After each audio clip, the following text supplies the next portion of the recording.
It's St Plato at the 1200, settling in front of Mossman. Cooktown come toward a length and a half. Slavonic on the outside of Sedation. The favourites racing next to one another. General Feelgood moving up on the outside, followed by Clay Fighter and Classic Secret last when they came to the turn, spotting the leader 8 or 9 lengths. St Plato at the 600. Come to Water on the outside and Big Mac is third. Mossman fourth on the rails, just behind them in the green and white, and then Slavonic on the outside when they corner. In behind them Sedation on the rails as they balance for the run in, and then Clay Fighter and Cooktown. It's St Plato come to Water, the 2 leaders over. Mossman coming into third. Sedation running up behind them and gets out of a pocket with on the outside Slavonic having a bump with Big Mac at the 250 metres, and Sedation dash 2 in front from Mossman. Slavonic a bit one-paced at the moment, not going on. Cooktown with a run. Sedation well clear at the 100 though. Has Mossman and Cooktown in it behind it, and in the run home it's all Sedation. Wins it brilliantly. Mossman second, 2 lengths away, and third is Cooktown. A gap General. Oh, tidy little horse, isn't he, Sedation? And he started equal favourite at 2 to 1. Mossman 4s, Cooktown 20. Yeah, well, that usually tells you something. He's had 11 starts, 6 wins and 4 seconds, Sedation. And Brian Mayfield Smith is right back to the mantle he enjoyed for so many years as a top trainer. Yeah, he certainly is a top trainer, as you said, and you always knew he was going to make a great comeback when he did decide to do it. It was inevitable. You form your opinion. Interest only. A length and a half to win a flurry going up round the outside from Danelaw going forward out wide after being caught off the track. It's going up. Rose of Dane towards the end in a flurry, and Astrolita's last in a bunch field nearing the turn. Brightside led Zarzabel. Gold Moment just behind them, and Danelaw out wide. In a flurry's off round the outside when they came to the turn. In behind them is Cansey. St Clemens Bell over on the inside will need some luck from her awkward place when they come around the turn. Brightside in front of Zarzabel. Gold Moment. Danelaw wider out. In a flurry deeper. Astrolita's come the widest. St Clemens Bell getting up on the fence. Brightside at the 350 slipped out by 2. Can she run the trip? Here's in a flurry coming after her with Astrolita. Zarzabel battling. St Clemens Bell over on the inside, and now racing to the lead at the 200 in a flurry with Astrolita. Rose of Dane's coming down the outside, and then St Clemens Bell, but in a flurry at the 100, leads by 2 lengths, draws clear, and in a flurry goes on to win it magnificently. Rose of Dane second to hit Astrolita. Zarzabel held on well, then St Clemens Bell. She is pretty good. In a flurry, 13 to 4. Rose of Dane 6 to 1. Astrolita 9 to 1. Danelaw 11 to 4. She was, I would have to say, disappointing. She was wide all the way, but she was the first horse beaten in the... Wrong on Danelaw because she was trapped 4 and 5 deep. She had to race up near the lead. Doesn't suit her. She's entitled to get beaten 25 lengths, and she got beaten 5 lengths. I thought she was a super run for the beaten brigade, and I wouldn't be writing her off yet. Rose of Dane, she's a real strong whacking away to the line, but the winner in a flurry's got a real turn of foot, and these are better fillies in a flurry's beating than Sunliner's beating, I can tell you that. So well, that's the only thing I'm lining the form up on. Hails from the lovely little town of Seymour. Got away like a rocket and is going stout on the outside rail. On the other side, and Paint the leader from Blaze the Turf. 2 lengths behind them, Rock You, Saboom the rail, and Flak Jacket ridden along behind them. Flat side leading. Over on the other side of the course, Danelaw in front from Hockney. Cornwall Queen to the middle of the track. Tauke running on strongly against the rail. Classic Day following at home. Paint well clear on the flat side at the 300, and it's Paint about 3 lengths in front of Rock You and Blaze the Turf. On the other side, Tauke after Danelaw, and then Rebel and Hockney. It's Danelaw and Tauke taking the lead on the outside from Rebel and Classic Day. Still Danelaw in front. Rebel pegs her back. Rebel gets to Danelaw, and Rebel got up and beat Danelaw 3/4 of a length. Classic Day third, just in front of Tauke, Zahiro, Hockney. And the winner, Rebel, scoring his 7th win. 15 to 1, Brett Preble the rider. 11 to 8 favourite Danelaw. 10 to 1 Classic Day. All get their shot, but I thought Danelaw's run was great. We picked her out the other day at Randwick, I think it was, and she went very well, and she went well again. Rebel just blew them out. Tough old sprinter. A really good sign. Tomorrow's Turnbull Stakes at Flemington gives punters one last look at the Caulfield Cup hopefuls before the big race. And Adelaide trainer Leon McDonald has double the reason to turn up. They're the best of friends at the stables, the fiercest of foes out on the track. For 2 years now, Gold Guru and Umrum have kept bumping into each other. Tomorrow in the Turnbull Stakes, the tradition continues. The Guru keen to this certainly won't do him any harm. Bohemoth dropped out to be last of all as they go through the first 200, and Umrum just the leader to Jezebel, a length and a half away, Fair Form on the inside, and Rosari Aerosmith, Markham the inside, and they're followed then by Our Unicorn. Over on the inside of him is Tie the Knot, then Platonic out a bit wider when they came to the turn, and then the Hind, being followed by Spectrum, pulled out wide from Vitronite towards the end of Sky Bow, and Heed the Toll, and 3 lengths to Bohemoth. At the turn they race Umrum, the leader, with Jezebel going out fast to have a go at it now, and Gold Guru wider out, Darazari just behind them, and Fair Form the rail. Then came Aerosmith, Tie the Knot sneaking up near the insides, going to need some luck to get a run through them. Umrum the leader, Fair Form's into the clear with Jezebel on the outside, Tie the Knot searching for an out, Gold Guru running on, Darazari held up, Aerosmith out wide, sweeping on them now. Aerosmith on the outside has raced to the lead over Fair Form, Jezebel and Gold Guru, but Aerosmith has sprinted away from them, and Aerosmith won it brilliantly. Great photo, the Miners. We've got Gold Guru, Darazari, the Unicorn on the outside. Gosh, he's a good horse, Aerosmith. He travelled 3 and 4 deep all the way. He wouldn't really be suited by the muddling pace, and yet he was able to accelerate away and beat them easily. At 15 to 1, Gold Guru at 8 to 1, Our Unicorn at 7 to 1, and you saw Tie the Knot. He just Very hasn't unlucky. got out yet. No, He very was unlucky. He was unlucky, but I think full honours with the winner. Like you said, he did travel wide, and he still managed to fight on. I rode him in the Auckland Cup in January, and was just beaten on the line by Jezebel, who I intend to ride in the Caulfield Melbourne Cup. So I thought both their runs were very good, even Jezebel's. Greg Childs must have a big rap on this horse. He's not letting him out of his sight. No, he's committed to him pretty early, which is a sign that he does like the horse, and he has won a Wellington Cup over 2 miles, so I suppose he's got the form too. And Gold Guru, John, I understand, is heading to the Yalumba and the Cox Plate, and stablemate Umrum will contest the Toorak handicap over the mile at Caulfield. Yeah, can't stay. No. Well, that's a wise move and an early move by Leon McDonald. Well, Tie the Knot had a barrier trial as it turned out, Richard. Yeah, he wasn't, you know, over-endowed with luck in the straight. He ran into a bit of a dead end. You can get that in slowly run races where they all get going at the one time. You get a bit of a wall in front of you. I was particularly impressed with Our Unicorn's run. No pace. He was back in the field where you wouldn't want to be in a slowly run race. He's rattled home on the outside. I think that was a fabulous run. And Aerosmith, we picked him out at the Thean Stakes and said, there's a horse to follow because it was such a good effort. And he's really gone on with the job. So all honours with probably those 3 in the race, Our Unicorn, Aerosmith and Tie the Knot. I think he's a bit unlucky. Andrew. For the 2,000 metres, on the Spring Champion Stakes, and then we'll take you to Joe McKinnon. Arena 100, as is Just Call Me Sir, Wellington 97, and Franklin River. Here's the tote call. It's Arena 280, 370 Just Call Me Sir, Odysseus at 38, Air Affair Fifth King 27, 860 Dignity Dancer number 8. And then over the page to Lawyer 19, Typhoon 41. Birding. One that did sweat up a bit in the paddock was Franklin Rivers. He was get a bit overawed by the occasion, I felt. OK, we'll go to the betting ring now for a quick word. Gates open. Just Call Me Sir bounced away quickly, and so too did Mithranda on the fence, and Air Affair with the black colours settles third over Dignity Dancer.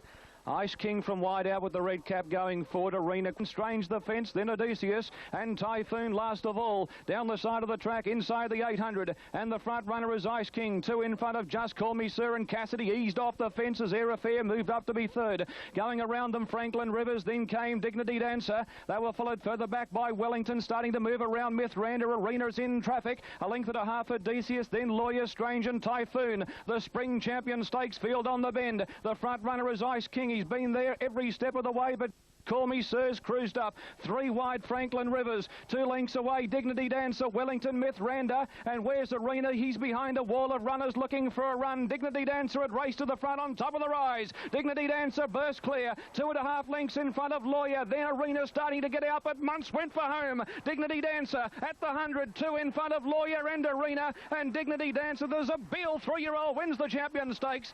He's first, second Arena or Lawyer. Very tight. Then came Typhoon, Wellington, Odysseus, Mithranda. Just Call Me Sir folded up in the home straight. They were followed by Franklin Rivers, Air Affair, Strange and Ice King. Absolute as Typhoon as they pack up. Preparatory to coming to the corner, 500 to go, and it's Ice King in front. 3/4 of a length on the New Zealander, Just Call Me Sir. Franklin Rivers going up to make a line of 3. 2 lengths then further back in the field is Dignity Dancer, followed by Wellington and Arenas into the clear, but Dignity Dancer raced away. To the 200, Dignity Dancer with an amazing turn of foot put to Arena, Lawyer, Wellington and then Typhoon. But Dignity Dancer, he's a class act. Dignity Dancer for Arena, and down the inside, Lawyer, but Dignity Dancer. Dignity Dancer has defied an enormous betting drift on track. No. Terry, can I get you to just check that time for me again, please, mate? I can't see it from here. What time did that horse go? Yes, Tappy, they went their first 1,000 in 59.28. Their last 600, 35.53. The overall time, in fact, it is a track record, 20.43. Sungazer at 20.70 was the previous course record holder, so they've broken the course record by about 0.3 of a second. Yeah, and that record is 18 years old. Wow. Dignity Dancer breaking. And when we asked him, he just quickened up beautifully. He's obviously just an outstanding horse. Well, it was more than just a quicken up. That was a blinding turn of acceleration in the straight. It shocked me. Is it really? Well, has he shown that turn of foot before? He can really run this horse. It's just a matter of, having his fifth start in a race, whether he was going to be ready to run 2,000 and whether he was seasoned enough. I mean, you can't do that much with him on the track. You just got to hope that they just got that natural ability and athleticism. And, you can see he's a big, lean horse. I mean, he's just going to be better. He'll have a good spell now, and we've really got something to work on for the autumn. So he's straight out now? Straight out. I should think so. Well, Mitchell, Dignity Dancer, $6.60 and $2.10. Lawyer, $4.20. Arena, $1.40. $75.20 the Quinella. $4.52 the trifecta, and approximately turn him out. Well, it was something that they'd thought about for a while, and Billy had always said that he wanted to spell the horse after this race, and he's going to go ahead with it. You're only swatting flies with a persuader there. That's all I had to do. That's exactly right. And what an amazing story behind this horse. They couldn't get rid of him. He was passed in a breeze up sale for $35,000. So Keith Biggs took him home, and look what he's left with. What a fantastic horse. He's just got amazing luck with horses, hasn't he, Keith There's Biggs? no black type at all on the mare's side, right. apparently. With amazing. Dignity Dancer, yet another one by the great Zabeel. Richard, they just win everywhere. I think there were a couple. Well, that horse in Sydney, Dignity Dancer, I'm just wrapped in him. I think he's an absolute superstar in the making. And he does remind me of naturalism. That turn of foot at the top of the straight to put 3 or 4 lengths on his rivals and just put the race beyond doubt in a second, that's the mark of a really good horse, especially when they run it at a cracking speed and he sat there right on the speed the whole way. That's the mark of a real good one. Randwick, the ratings for the next event, race number 5, the Craven Plate. Odds on Yippee-I-O.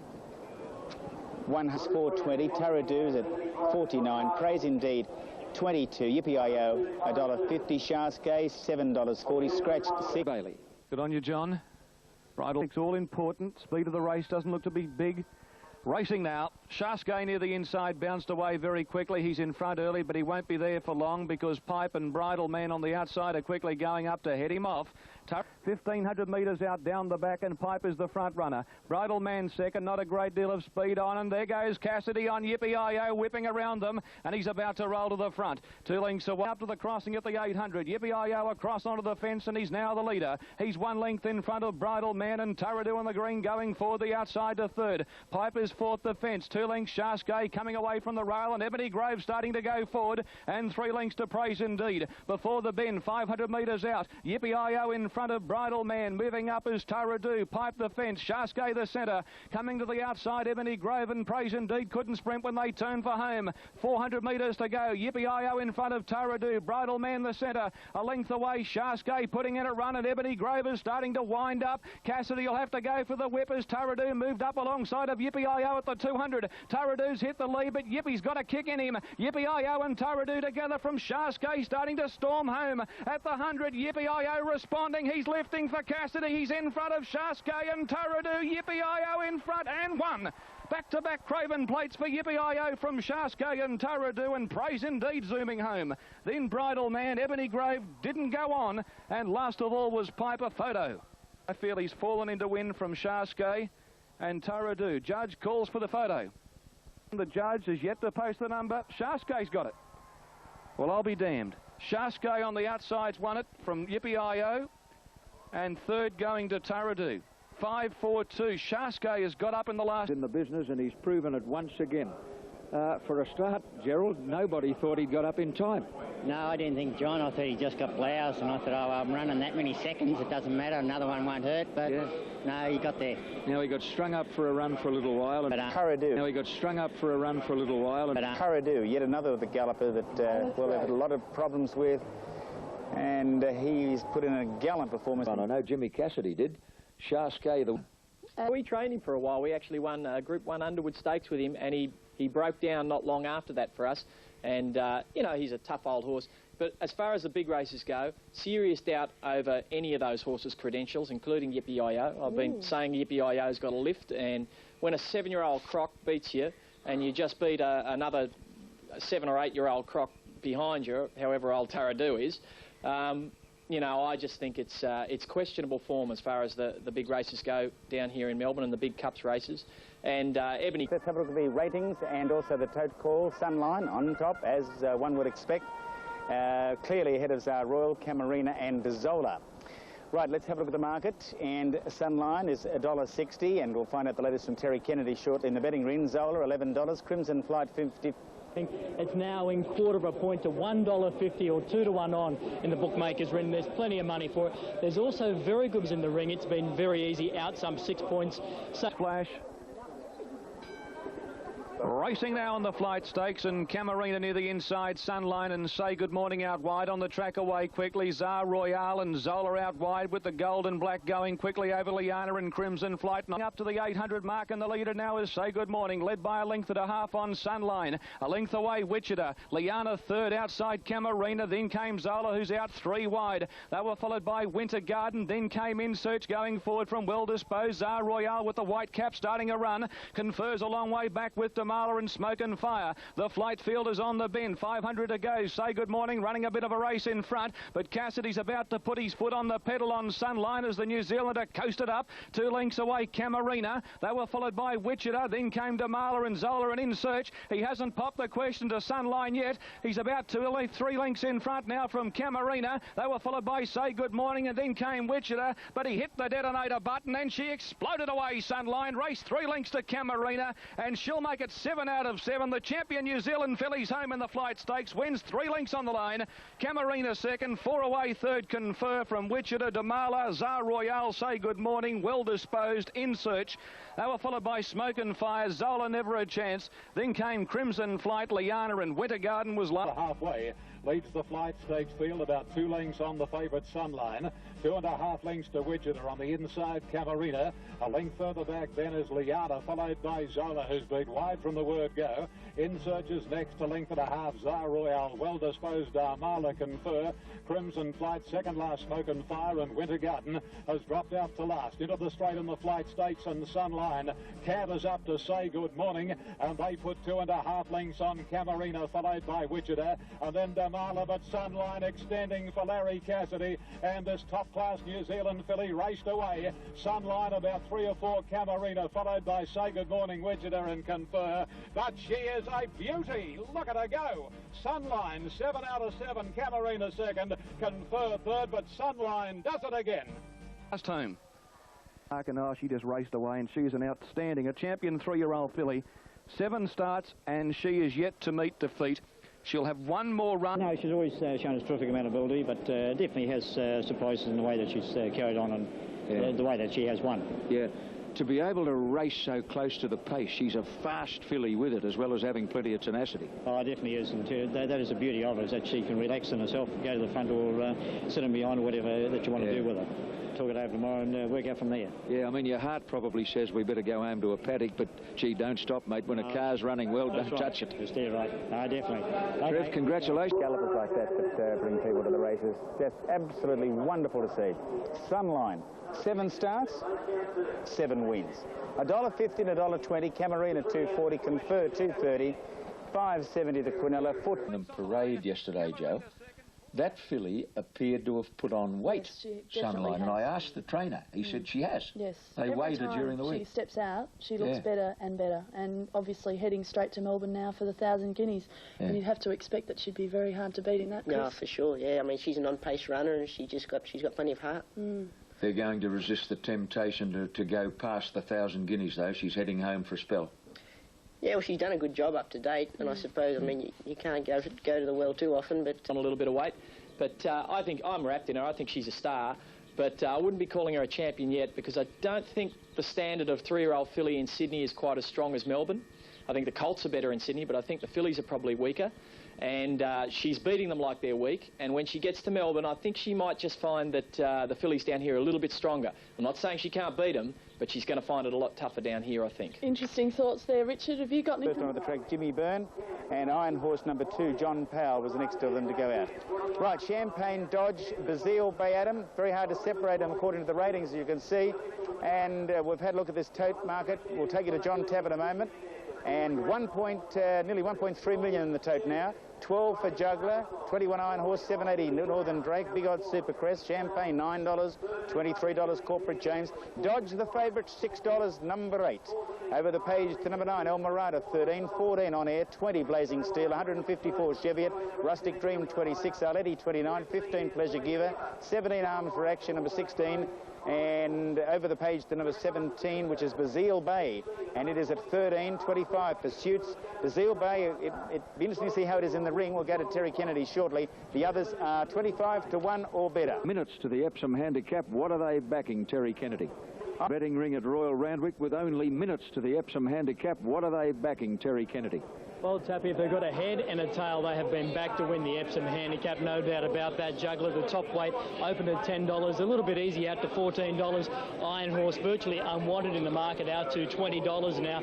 Northern Drake, I would say, along with Dodge, has been the best back runner for the Epsom Handicap, open at $8. It's about the same in the ring, but just as I speak, from about 9, Northern Drake late, and also Dodge, the best back runners. Dodge, $6 on the tote, 1 point better with the bookmakers, but plenty of big professional money for the likes of Dodge. On Air, been a little bit easy. It's open. Juggler slow to go, and Arletti near the inside. Adam out wide, and Super Slew and Bazille Bay and Pleasure Giver all began very quickly. Arm for Action not far away from Dodge. They were followed by El Mirada and Champagne wide going forward. Super Field inside the 1,000 mark and in a cracking speed in the Epsom. Bazille Bay led the way. 2 lengths in front of Abden and 5 lengths away to Super Crest and Pleasure Giver the outside. They were followed by Super Crest. Then came Arletti. Arm for Action with the white cap, the centre, a length away Champagne. Then came Iron Horse Blazing Steel. Dodge back centre field, the fence from El Mirada. Further back is Northern Drake. He's very wide. Further back in the field then to Rustic Dream, Corporate James. On Air, Tri-Cove's a mile back with Pursuits and Jugglers last of all.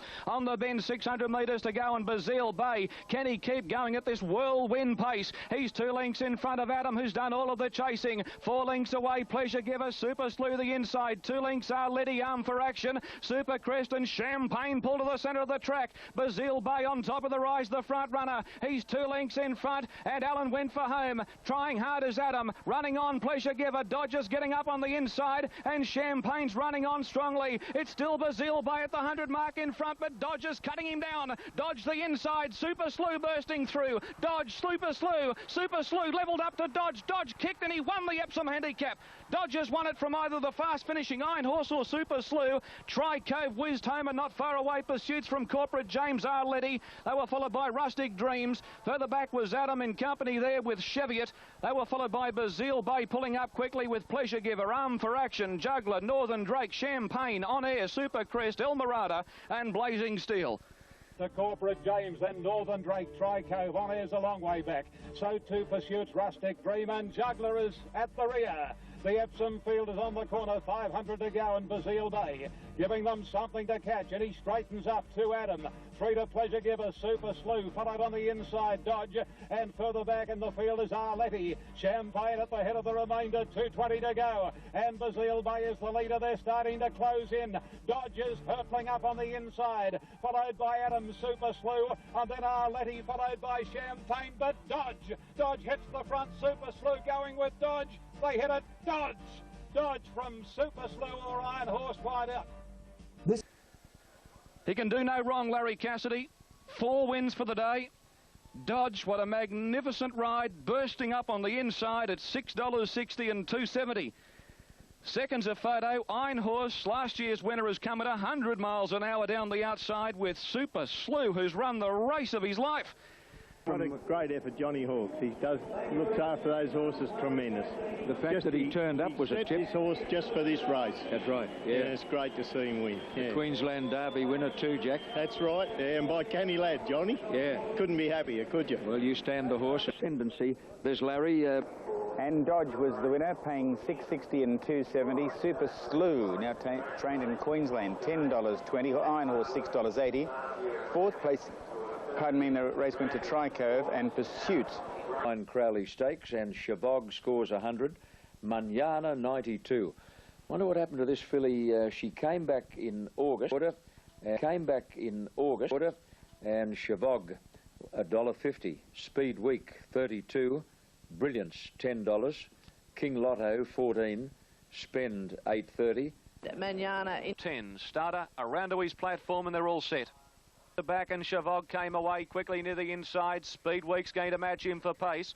Not far away, Brilliance coming across from King Lotto and then Manana, and now Spend out of Chavog. They're matching their motors and they've raced away. They're 5 lengths in front of Brilliance and King Lotto from Spend. 2 lengths to the filly Manana, the pacer cracker. Then Bull Market and Rumple is last of all, 600 out. And the G-Man gave Chavog a bit more leather and he snuck up on the fence now to go to the front. At his girth, Speed Week and about 5 lengths away in the field. Then to King Lotto around Spend and on the fence Brilliance. 2 lengths Manana, she's flat to the boards giving chase. Then came Bull Market and Rumple. Into the straight, 400 to go. Hall had a sneaky look over his left shoulder. He hasn't released the brake. Chavog's in first gear. He had another peep over his shoulder as he topped the rise, and Chavog had burst clear. Chavog about 4 lengths in front of King Lotto and Spin getting out. Below the 200, Chavog is well clear. He wants to swoosh the tail. He's drifting away from the fence, but he's 5 in front of Spin. Manana the fence running on from King Lotto, but Chavog is braining them. He decimates his rivals and wins by 6 lengths to Manana. Photo third, Spin or King Lotto, I'm not sure, from Brilliance.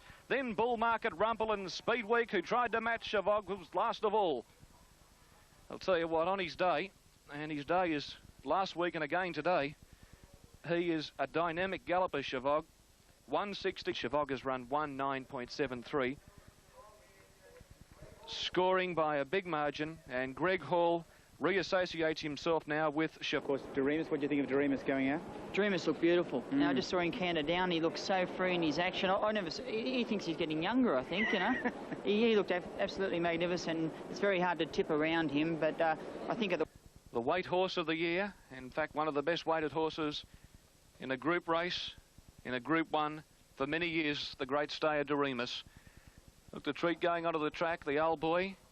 For an 8-year-old, he's lightly raced. He's only had 41 starts, and with 52.5 on his back, he won't know himself in this race today. So they move right gate, and they're all set for the running of this year's Metropolitan Handicap. The gates are back. Doremus out wide, jumped away well. Hall quickly grabbing a grip on him, and he's taking him across to the fence.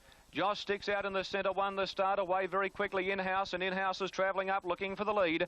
Not far away on settling down is Our Triumph and also Rock. And the front runner is Josh Sticks. He led by 3 cuts of a length. Moving up, Ron Zeno. Our Triumph's had a great run from In-House. They were followed by Jack and Archie. Lucky Bear, 6th the inside. Enjoyment and Seminay starting to go forward. Doremus is now back on the inside. Cassidy went around him on backdrop, and Doremus last of all 800 metres out in the Metrop. And the leader is Josh Sticks from Ron Zeno and Jack and Archie, 3 wide the grey. A length away, Our Triumph. They were followed by In-House. A length and a half, Seminay, and backdrops coming around the outside at a great rate. Then came Lucky Bear, Enjoyment, and Doremus last, and now Hall is latching onto the back of Cassidy to track him into the race. They're on the bend, 450 to go, and the leader is Josh Sticks, turns a length in front of Ron Zeno and In-House. Jack and Archie the outside, Our Triumph the fence. Backdrop, and now Doremus about to be called upon for the supreme effort from the G-Man. At the 250, Ron Zeno after Josh Sticks. Josh Sticks still in front. In-House is running on with Lucky Bear, backdrop, and Doremus Doremus starting to warm to their works now. Here's Doremus and Enjoyment after Josh Sticks. Enjoyment burst through. Is it another Metrop for Gay? It is. Enjoyment's racing away and Enjoyment wins the Metrop.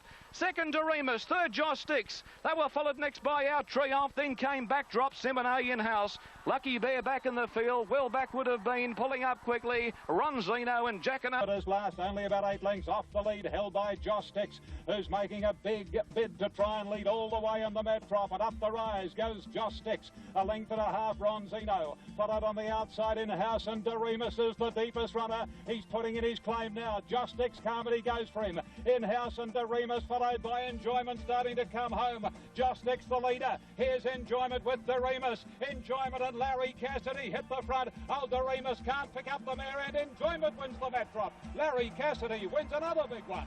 The trainer gave... Gay Waterhouse, this is her race. She's stamped it as her race in recent years.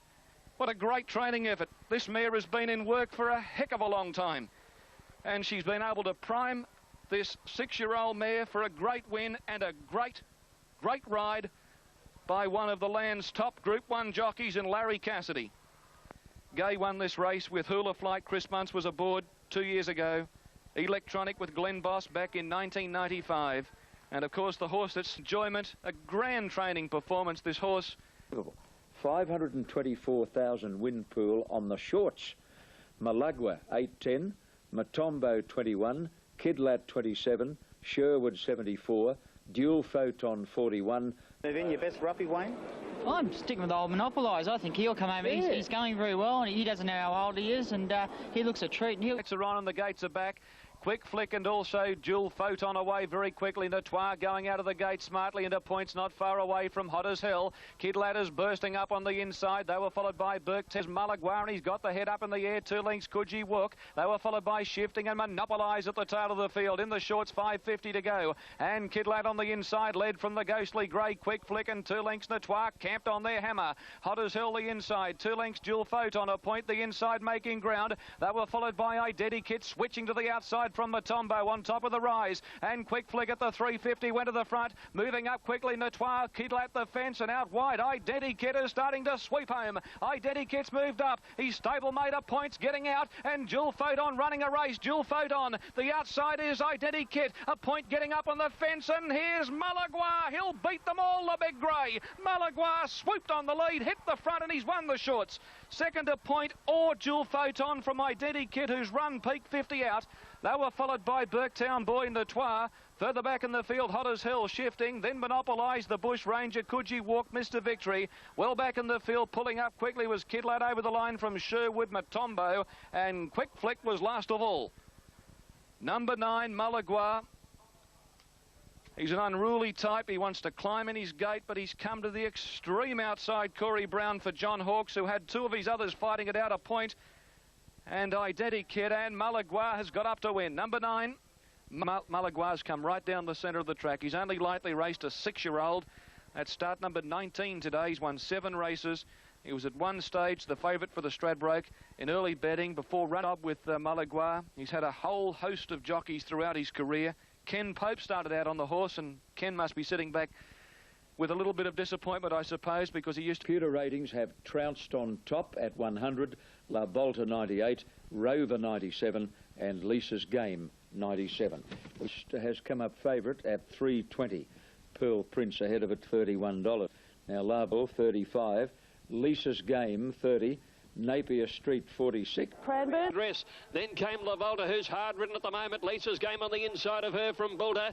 Back behind those horses, Rover's trying to thread through the field and a break to Napier Street. Brakeman, and he's Regulars last when they came to the turn. And Hurricane Storm in front. Trounced has gone immediately. Dropped right back through the field. And Hurricane Storm led around the home turn. Prime Address coming after it. Pete the Painters into the clear. Rover switching to the inside, and Lisa's Game is coming home well along the inside as well. Let the 200 and Lisa's Game got up on the inside and has taken the lead. Lisa's Game from Hurricane Storm. Rover coming down the outside, but Lisa's Game clear. Rover's rattling home. Lisa's Game in front though, and Lisa's Game a length and a half to Rover. Second 2 years running. Hurricane Storm's held on very well for third. Then Pete the Painter, Prince of Luca, Prime Address. And Bolter one of the last to go over the line. Lisa's Game ridden by Aaron Spiteri. has taken out the Cranbourne Cup, number 14. 1,500 metres, and she did run fourth in the South Australian Oaks and wasn't far from La Volta when she won the Australasian Oaks. But coming up now is the Perrier Water Stakes, a 2,400 metre event, so the Caulfield Cup course. Let's have a look at the prices. Number 1, Count Chivas is a scratching. It's $10.70 for Sky Bow, $4 for Ildon, $4.10 now, $22.70 Heed the Toll. Second Coming, $17 plus. Vitronite, Welling Commission, $6.20. On Caulfield Guineas Day. Ancient City began okay towards the inside with no mystery. Williams grabbed hold of Vitronite in the early stages, easing him across their heels. Starbinder and Magneto were away fast. Second Coming and Sports Circuit are going quickly on that a little on the inside of Heed the Toll. New Kingston starts its run. Skybow not responding to hard riding. Second last Vitronite, and Ancient City is last of all at the 600. Second Coming a half, no mystery. A half to Starbinder, and running on around the outside Magneto from Sports Circuit. Couple of lengths Ildon, followed by New Kingston, and then Vitronite. Satellite round the outside. Ancient City is still well back when they corner. Magneto strolled up to second, coming into the straight. Starbinder between them, and now Magneto takes the lead with Starbinder going with it. Second Coming fighting back fairly on the rails, and a gap to Sports Circuit, Vitronite and Ancient City, but Magneto raced away inside the 200. He's put 2 or 3 lengths on Vitronite, getting the second from Starbinder. Magneto clear. Starbinder, Vitronite trying hard, but Magneto holding on gamely under the whip, and Magneto won it by a length and a half to Vitronite. Third Starbinder, then Ildon and Ancient City together next. Back behind them Sports Circuit, followed by Skybow, a gap to Second Coming. 7, 8 Magneto, $6.10 and $2 exactly. 6 Vitronite, $2.70. Solid. They're Guineas. They're lining up to beat Dracula. Looking at the Sydney horses, they're probably on form are the ones to beat, but saying that he has been very unlucky. Dracula, clear-cut favourite, $3.10. Laurie's Lottery, $10.30. Just in a touch there. Mosman at $32.10. Mr. Innocent, $37.50. $5.90, the second favourite now, Kenwood Melody. $6.80 for Sedation, the local hope, or the 6. Spectacular Gold, $9.10. Lord of the Pines, $22. Of hours, because there's been plenty of activity. The two that they've liked most, Laurie's Lottery in from 8 to 1 into 13 to 2, so that's $7.50 for $1 investment. And Dracula, it eased out to 7 to 2. The best you can do right at the moment is 11 to 4 for Simon. The Group 1 Caulfield Guineas on its way. Kenwood Melody jumped out well with Helm and Benazee towards the inside. Dracula jumped nicely, steadying early. Mr. Innocent and Laurie's Lottery both away fast in the early part of the race. Bet on a Road settles towards the end in company with Major Fun. Clay Fighter, Spectacular Gold, Major Fun, and 2 lengths to Bet on a Road. 900 to run now. Laurie's Lottery the leader. Mossman up a half length away. Third placing held by Kenwood Melody on the inside of Helm and Mr. Innocent. They're followed further back in the field at the 800 metre mark then. By back on the inside is Admired, and Sedation's up about 4 or 5 wide going towards the leaders now. Next Benazee, Spectacular Gold, Lord of the Pines, followed by Dracula in the middle of the pack. Over on the inside is Admired. Bet on a Road towards the end of the very bunch field is Clay Fighter and Major Fun coming to the turn. Laurie's Lottery had slowed them down in the middle stages. Lottery had slowed them down in the middle stages. He's a narrow leader coming around the outside. Mossman and Helm, Mr. Innocent, Sedation never on the track. Spectacular Gold coming wider. Kenwood Melody behind the leader needs a run, and then Dracula into the straight. Laurie's Lottery sprinted by 2. Now Kenwood Melody in the clear is coming after him at the 200. Laurie's Lottery being tackled by Kenwood Melody now. Die wielding the whip. Kenwood Melody trying to reach Laurie's Lottery. They're together and they've raced away from Mossman. Spectacular Gold. But to the outside now, Kenwood Melody going home the better. Kenwood Melody won the Guineas from Laurie's Lottery. Third Spectacular Gold, 3 lengths away from Mossman, Sedation, Dracula. And back behind those to finish Mr. Innocent, and then Helm, and behind them was Bet on a Road. They're followed by Major Fun, Admired, Clay Fighter, Benazee. Mossman and Helm, Mr. Innocent, Sedation never on the track. Spectacular Gold coming wider. Kenwood Melody behind the leader needs a run, and then Dracula into the straight. Laurie's Lottery sprinted by 2. Now Kenwood Melody in the clear is coming after him at the 200. Laurie's Lottery being tackled by Kenwood Melody now. Die wielding the whip. Kenwood Melody trying to reach Laurie's Lottery. They're together and they've raced away from Mossman. Spectacular Gold. But to the outside now, Kenwood Melody going home the better. Kenwood Melody won the Guineas from Laurie's Lottery. Third Spectacular in the race. The leader Laurie's Lottery, but here comes Kenwood Melody. Kenwood Melody ranges up to Laurie's Lottery. They're clear of Mossman. Kenwood Melody got his head in front. Lurie's Lottery fighting back. Kenwood Melody's too good in the Guineas. Kenwood Melody wins at a half length. Trainer Bill Mitchell is now likely to race the 3-year-old in the Cox Plate, Dracula dropping out to 7th. Tagenel had the same preparation as this horse and he went on to win. So, you know, realistically, he's got a chance. Shane, could he be a Cox Plate, this horse, this 3-year-old? Yeah, definitely. He'll sit back in the Cox Plate. Only its trouble is he's probably just not quite seasoned enough to tough it out, but, you know, he gets his chance. Well, certainly is happy, Ken. Bill, you were standing here last year, weren't overly happy. You just got run down in the Guineas, different story. Yeah, we just got the nice run today, and this horse, you know, definitely going to get a strong mile and got a good... Having his 5th race start today. Dignity Dancer on his 5th start last week. Geez, a patient trainer, Bill Mitchell, and he then spilled... Any excuses from Dracula? Not really, I don't think, Darren. The stop's probably the only thing, the stop-start pace. They went very slow early and they just out-sprinted him, but I got a little... Well, who does Shane Dye ride? Does he ride Tycoon Lil or Kenwood Melody in the Cox Plate?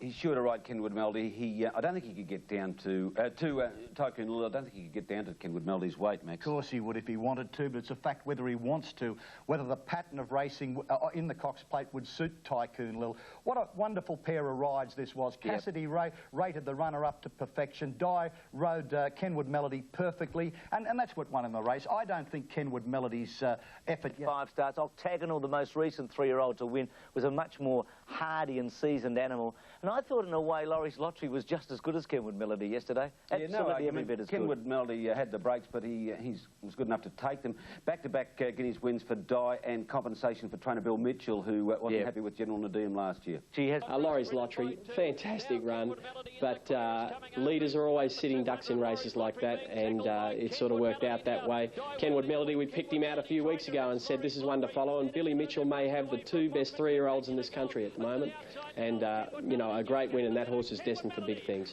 Yes, it certainly was a terrific performance by... Jim, I noticed you just let Laurie leave the fence on the point of the turn. I think you tried to con old Shane up on the inside, but he was having none of that. Yeah, well, you know, you got to be a little bit tactical. I give him a little look, but Billy didn't fall for it. He came to the outside. He had plenty of horse. He had the cosy run, so there was no need for him to take the punt and go to the inside.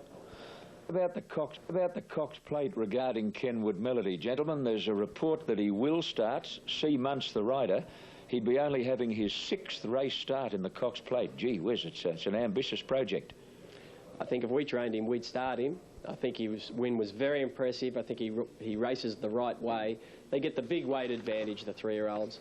The Sydney 3-year-old colts are so far ahead of the Victorians at the moment. It's not funny, but we sort of thought that might be the case.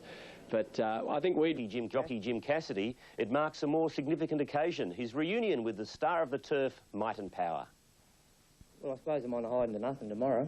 It's certainly nice to be back on him, and you know, he's a great horse. He gave me a great thrill last year, winning both cups, and you know, if anyone can get him back to his best form, I'm sure Alan and Jack can tomorrow. I mean to say, this time last year I wasn't on him either, until he got beaten the Epsom, and I didn't have a ride in the Caulfield Cup, and I ended up on him, and you know, the rest is history. Cassidy says his relationship with Might and Power's trainer Jack Denham is slowly improving, and hopes he's learned from his mistakes. Jockeys and bad jockeys, you've got to live with your mistakes and be able to correct them immediately. And while Might and Power and Tycoon Lil look set to fight out the Yolumba Stakes... By Jove, they're not. Don't underestimate them, no, very much. How good she, though? She's possibly the best filly or mare I've been lucky enough to have. I wouldn't say the best horse, because different... Racing, never ride off a champion, never. And a lot of people are doing that with a horse called Might and Power at the moment. What's the latest on him? He's going quite all right. He'll be there when the whips are cracking. The press are very good at knocking horses, and when they come and win, they're the first one to pat you on the back. I had the same thing with Shovel the other day. They all said he was a cat, he was no good. Now he started to win, they all tell me how good he is, best sprinter around. Well, I hope Might and Power can do the same to them in the very near future. Jack Denham, look, Might and Power 13 to 8, as Michael Iskander said, likely to ease to 2 to 1. Tycoon Lil the same price. Gold Guru is the firmer, and it is 10 tote prices on the Yolumba Stakes. Number 1, Might and Power 260, Catalan opening 660, 30 to 30, $3.50 for Gold Guru, Jezebel $21.10, and Tycoon Lil at $2.60. It really has been a battle between the big three, Tycoon Lil, Might and Power and Gold Guru, and right at the moment Might and Power out to 2-1. In fact, it got out as far as 9-4, back into 2-1, and is just the favourite. Tycoon Lil, though, now 2-1, but you can get 9-4 across the board, and Gold Guru 11-4, and I'm sticking with Simon too. My wife gave me the allowance. I'm going to put a lazy 20 on Might and Power. And what we'll do right now... Ready for the number off. Jezebel began well. Tycoon Lil began very fast and straight to the lead early. Might and Power is away quickly with Catlin opening, settling just behind the New Zealand mare.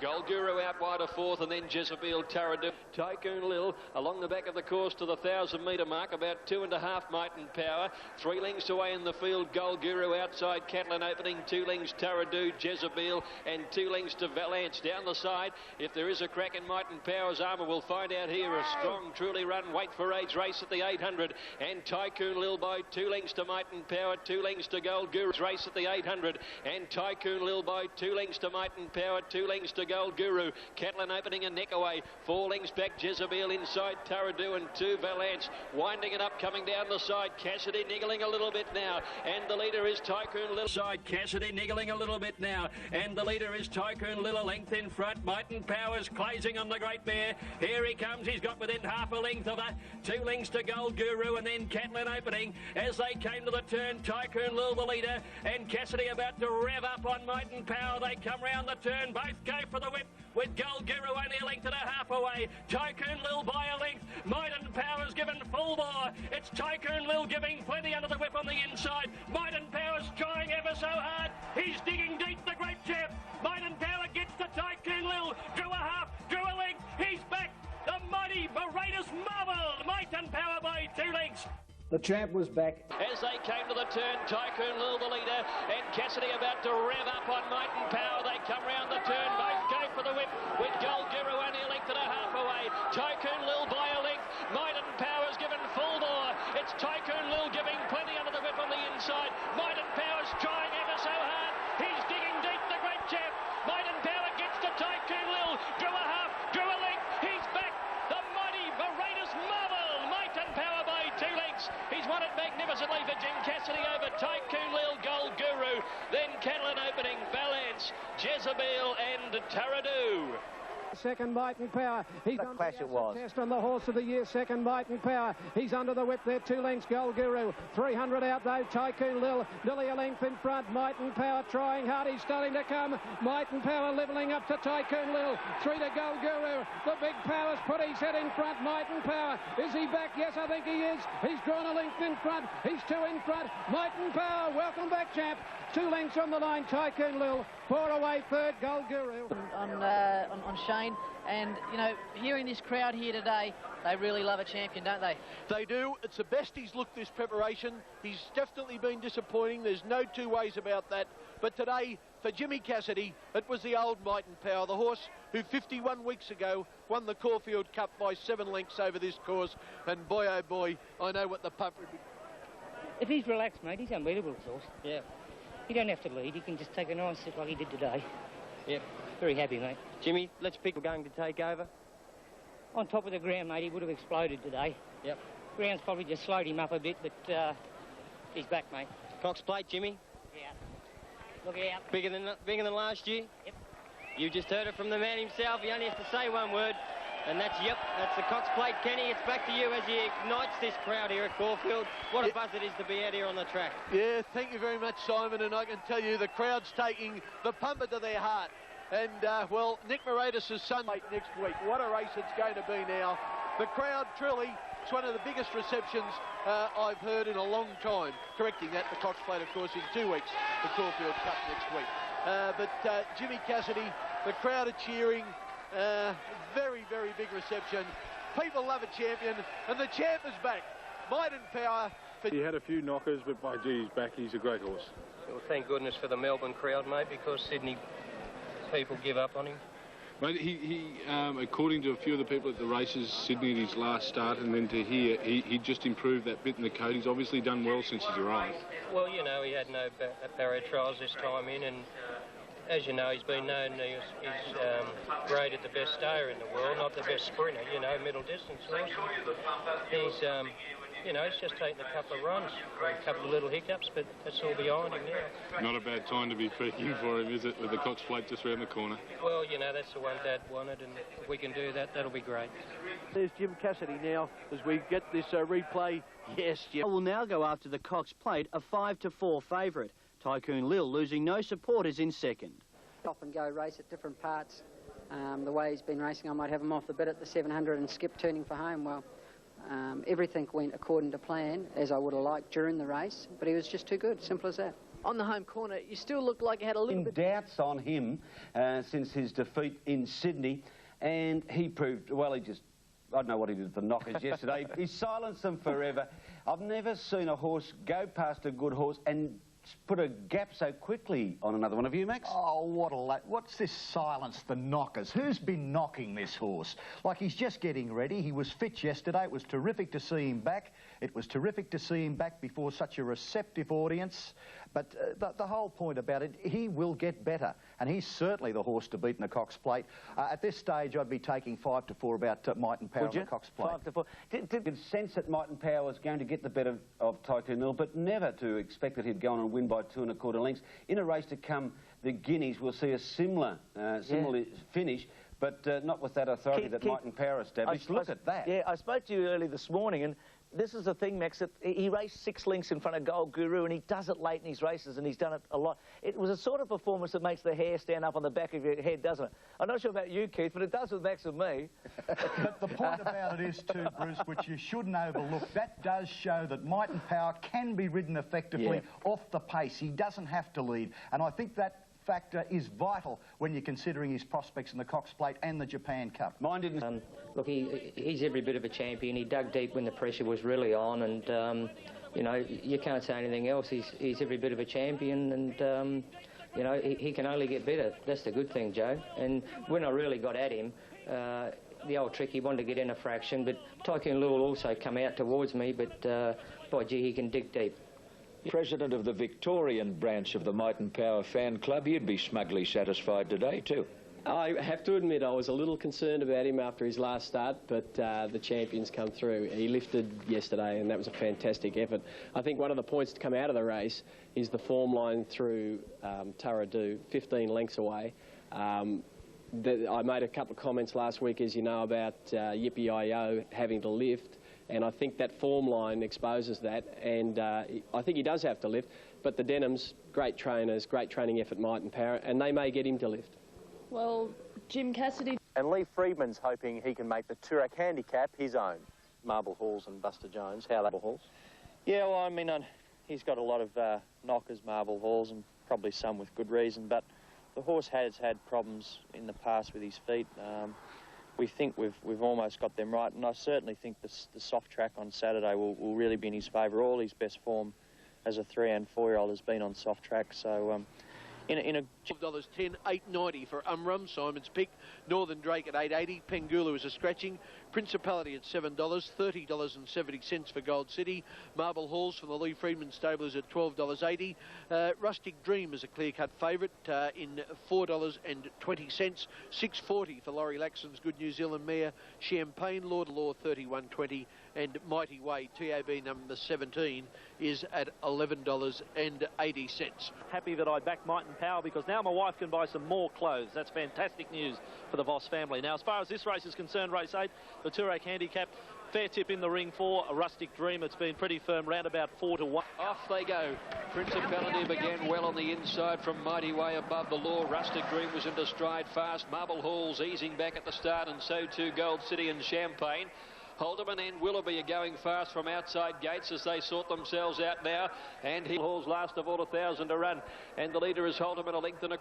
Willoughby is second. Umrum with a nice trail third. The inside of Northern Drake, 1.5 lengths. Mighty Way, Lord Luskin. One further back is Knightly Sword travelling 3 deep around. Rustic Dream in the centre and Principality on the rail, and then Champagne out wider. Further back in the field is Above the Law, being followed by Marble Halls and Gold City. Holderman a clear leader heading to the 600, 2 lengths to Wheel leader. leader heading to the 600. 2 lengths to Willoughby, a length and a half to Umrum, a neck to Northern Drake, and then Mighty Way on the inside, followed by Knightly Sword. Round the outside comes Champagne, and Marble Halls is tracking home out wider. Then Lord Luskin above the law. Rustic Dream trying to get into the clear. Principality shuffle back to second last, and Gold City around the turn they come. Holderman and Willoughby in front of Northern Drake. Champagne wider out.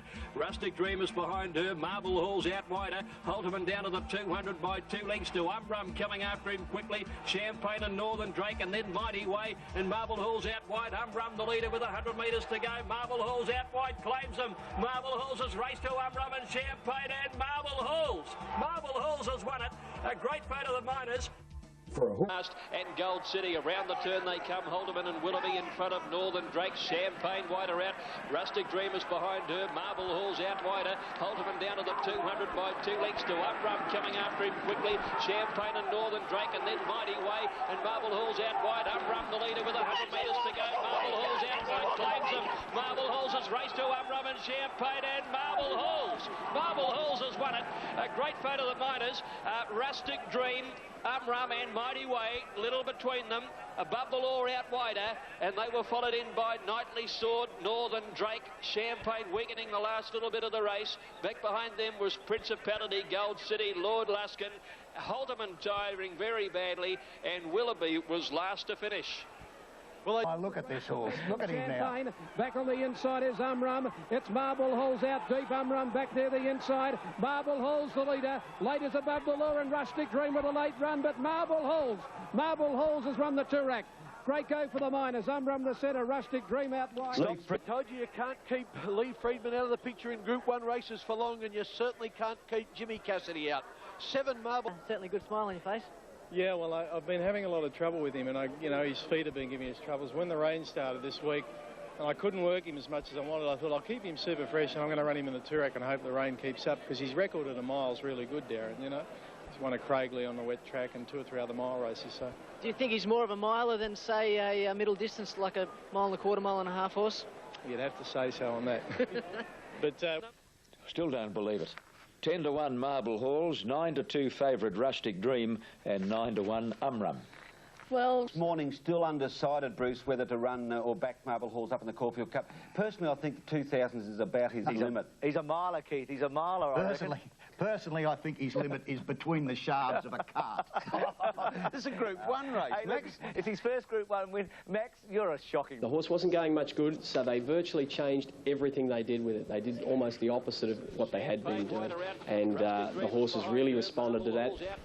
The farrier's done a fabulous job with his feet in the last couple of weeks, and, Jimmy did the rest out there on race day, and we had to ride him that way. We've been riding him a different way. We've been pushing him up closer to the lead. It doesn't suit him, so Jimmy rode him back, got the result.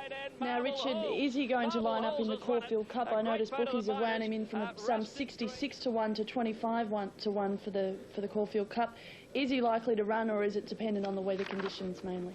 Well, I spoke to Lee about that this morning, and he said, I think we'll just sit around and wait, see what the weather's likely to do, see how the horse goes this week, make the decision. I'd go with Tie the Knot to give Shane Dye his first Caulfield Cup. Never won one. Tie the knot, yippee-yi-yo, Quinella, tie the knot on top. Good on you. You've agreed for the first time in your career. And the last word, Bruce, Marble Halls winner was schooled during the week, as Callister was, the stablemate. Meeting this morning at Caulfield Racecourse and decided against allowing our Unicorn to come into the Caulfield Cup field. Andrew Bensley was on deck nice and early and caught up with our Unicorn's trainer, Colin Alderson. Well, we're back here at Caulfield, and as we heard earlier, the very latest about our Unicorn at this stage is the first emergency in Saturday's Caulfield Cup. But let's find out the latest from his trainer, Colin Alderson. Colin, you've just arrived at the track. You were mobbed by the media. There's some talk of court action. Well, it's something we're looking into, not from the point of view that we're out of the race fair and square, but there is talk that Torfin's Melody hasn't qualified, or wasn't qualified on a money basis. It won a race in Lyon on the 23rd of November, winning $57,977. The clause says $60,000, so it is below that figure. Yeah, it is below that figure, and if that's the case, and it's been included in the race over and above our horse, well, I think there is grounds for some legal action to be taken to have that horse eliminated from the field. You know, I was quite happy to cop the fact that I wouldn't get in because of a weight problem. Now, if an unqualified horse is going to go in over a qualified horse, I ain't going to cop that one too good. All right. The big one of the day, the Group 1, $300,000 Roseland's 1,000 guineas at Caulfield. Here are the Sky ratings for your edification. In a Flurry, 100. 97 St Clements Bell. 97 Grand Archway, $7.50. St Clements Bell, $9.20. Grand Archway, 33. In a Flurry, $2.80. Astrolita, 31. Tsar Royale, 71. Confer, still a maiden, $12. Rose of Dane, $11. Primrose Penny, 78. 2. And Rose of War, 33. Gee, look at that wind pool, $292,000 with 30. In a Flurry. Well, this is the filly they're all talking about. She's by the great Zabeel, trained by Colin Alderson. She's won 3 out of 5 and couldn't have been more impressive than she was in the Edward Manifold when she... In a Flurry, $3. Rainbow Bubble, $6.90. $7.30 Dane La, $8.60 St Clements Bell, $11. Light off. Racing in the 1,000 guineas, St Clements Bell won the jump towards the inside from Curio Jade Can See. Grand Archway was away in a hurry, and Say Good Morning is going fast in the early part to run to the four next, and then came in a Flurry out 3 wide. Rose of Dane just inside her, and Primrose Penny on the fence, and then Zarzabel and Astrolita. 700 out now. Oak Stream just a leader from Rainbow Bubbles. Oak Stream just a leader from Rainbow Bubbles, trapped out wide. In the centre then came Say Good Morning on the inside with Grand Archway. 1 Tsar Royale Can See by the 600, and then St Clements Bell and Danelaw. In a Flurry next on the outside, forced to go 4 wide coming to the turn. Rose of War next from Curio Jade, Confer, Astrolita and Zarzabel making runs out wide, and Rose of Dane spotting them a good start right across the track into the straight, and Grand Archway reached the lead. Rainbow Bubbles wide out coming at her. Oak Stream fighting back on the fence. Say Good Morning needs a run. Down the outside, Danelaw, and In a Flurry is sprinting home hard at the 200. In a Flurry's raced up with Danelaw, St Clements Bell and Grand Archway. In a Flurry on the outside doing better than St Clements Bell. In a Flurry wide all the way, a mighty effort. In a Flurry wins it. Danelaw got up for second from St Clements Bell. Rose of Dane spotting them a good start right across the track into the straight, and Grand Archway reached the lead. Rainbow Bubbles wide out coming at her. Oak Stream fighting back on the fence. Say Good Morning needs a run. Down the outside, Danelaw, and In a Flurry is sprinting home hard at the 200. In a Flurry's raced up with Danelaw, St Clements Bell and Grand Archway. In a Flurry on the outside doing better than St Clements Bell. In a Flurry wide all the way, a mighty effort. In a Flurry wins it. Danelaw got up for second from St Clements Bell. Just behind them, Grand Archway, Rose of War, Rainbow Bubbles, and they were followed in by, just behind these, Confer out wide, and then came Rose of Dane. Further back in the field, Say Good Morning and Oak Stream from Curio Jade Can See. Behind them came Tsar Royale and Zarzabel, Astrolita, and Primrose Penny was last of all. Alderson regrouped, turning out the Guineas favourite In a Flurry. It's In a Flurry in front of St Clements Bell. Colin Alderson, you've earned this one. And In a Flurry, the favourite, wins the 1,000 guineas, 2 lengths. She's and 140. Danelaw 260 with correct weight on the 1,000 guineas. St Clements Bell 270. Quinella 980. Trifecta 98.40. Tappy's just been talking about. You've had an up and down day, haven't you? Yeah, it's one of those days. This is one of the better ones, better ups. It is. Well, she's a great horse. Yeah, I think she promises to be a great horse. Yeah, well, I think even if she doesn't go any further than this, she's proven that she's a little bit special, and the faith the owners showed in keeping her, and that is going to be verified. She had a pretty tough run in the race and still went home to the line, won by about 2 lengths, I think the margin be. She ran home 11.69. She's, you know, that last couple of 100 metres, the last 400 metre splits over the last 2 or 3 starts have been pretty good. Yeah, she runs exceptional sectionals at the end of her races, and providing she can be switched off early and parked away, which she did today, and you know, if they can muster that sort of a time at the end of a race, you've got to run home a second beater quicker to beat them. She'll go to the Oaks? Yeah, probably go to the Wakeful Stakes and then the Oaks. Well, a very select field, and Show No Emotion and Shabog are both top scoring on 100.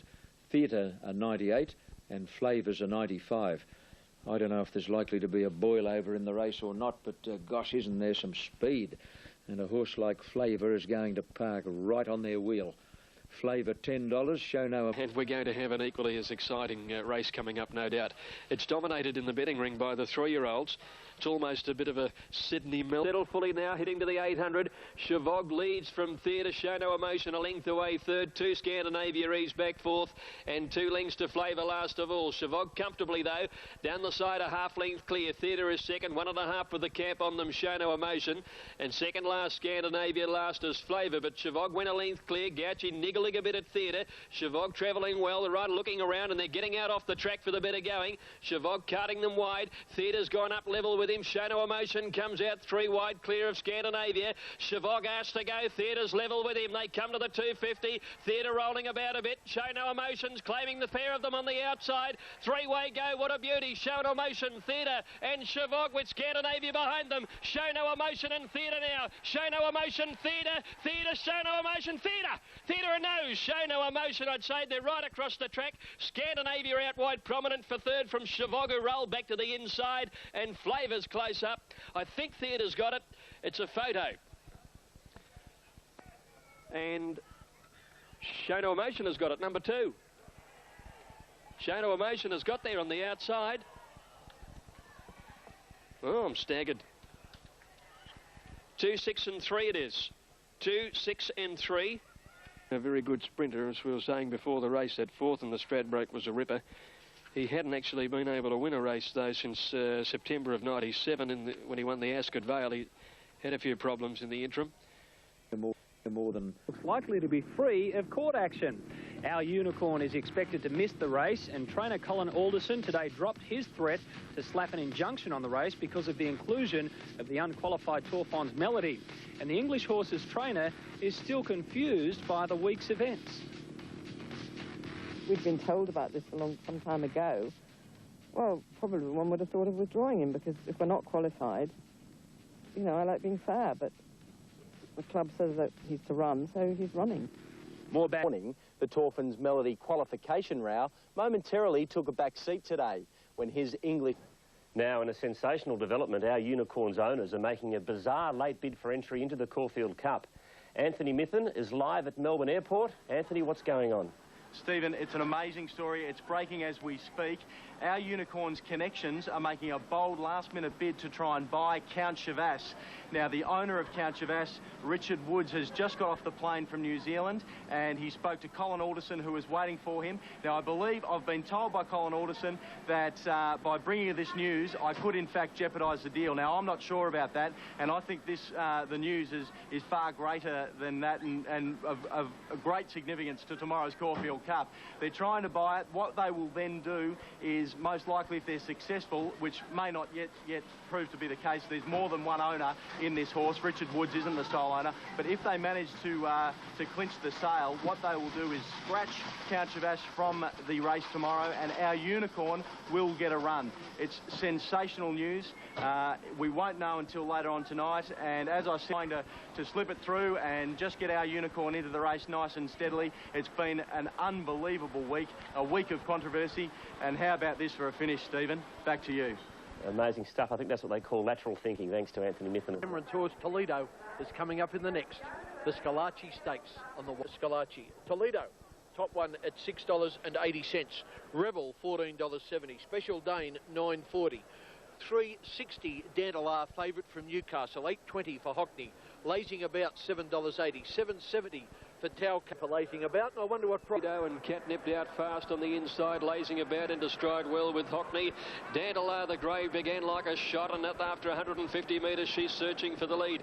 Dandelar on the outside, and Catnip with Danajaya going up on their outside. Dandelar working hard at the 600, out wide in front, coming after Danajaya around the outside now to head it off, and Catnipped over on the inside. These are the 3 leaders, a length to Rancho Spark, Special Dane and Toledo. Hockney is next, working around the outside of Lazing About, who's hard-ridden coming to the turn, and then Tauke when they corner, and Catnipped on the inside, and Dandelar, the 2 leaders. Danajaya's gone. Here's Toledo trying to get out of the pocket, and Tauke down the outside. Catnipped at the 200, and Dandelar on the outside are being joined now by Toledo and Tauke. Toledo and Tauke have raced to the lead together down the outside. Tauke and Toledo, a great go to the line, and Toledo wanted to head to Tauke. 2.5 lengths Safoto third. Dandelion is close up with Rebel. Catnipped over on the inside, and then Sentaza, who did his best work late. Back behind those to finish was Rancho Spark. Hockney never came into it. Special Dane towards the end of the field. Danajaya, and also lazing about. Well, nearly a treble for the Lee Friedman-Damien Oliver combination, but Tauke was bowled over by last year's winner Toledo, who has paid $7.50 and $2.50. Number 7, Tauke on the inside. Toledo wins again, 7-1. Tauke 7-1, 4-1 Dantelar, and the favourite ran last, lazing about at 7-2. I was watching the race at about the half furlong, and I nearly jumped over the fence and tackled that rotten bludger, Tauke. The money I've done on him, I said, he's going to get the prize today, this rotten He just thing. doesn't want to find the line first. Well, that's what happened. Luckily, he saw the winning post. He said, oops. No, you're very... He saw you. Oh, come on. He's done a good job to come from the back of the field. This horse, you see him winding up on the outside there, but then he turns his head as soon as he sees the winning post. And I agree, there are things that are not going right with him, but we'll get the key to him. What about the run of Sentaza, making a bit of ground there in the finish? You pleased with that? Yeah, Sentaza's a good solid, second level sprinter. Did I hear Damien? Now, is about that headwind yesterday, Richard? Yeah, there was a gale blowing down the side. You don't notice it in the stand because the stand shields you from the wind, but when the north wind's blowing there, the side of the track between the 600 and about the 1,000 metre mark is a straight, and it races straight into the wind. And you can imagine it. 20, special edition, $34.80. Bet on a road, $16.60. $27 plus for Wajib Star. Lawyer, $4.80. Randy Sky Heights favourite at 6-4 on the tote, $2.50. Randwick High, $167.50. In fact, it's boiling down to a bit of a Sydney-Melbourne battle, this one, and the Victorians are staying solid with their own. Sky Heights is the favourite. It's been backed into 6-4. The best you can do on the other two from Sydney. Lawyer, number 5, is now at 7-2, and Arena, you can get as much as 9-2 about that, but small. Off now. Sky Heights near the outside began well. Special edition away fast, and so was Lawyer. Randy's Rancher into stride very quickly down on the inside. Hamlet ridden to be up at the pace early, and so is Arena. Arena's pushing on the outside. Special edition led with Arena level now and joined on the fence in second placing. Special edition ahead away now. Sky Heights only a length away in third, followed by Lawyer. Over on the inside then is Hamlet, followed by Leading Light, One Wajib Star.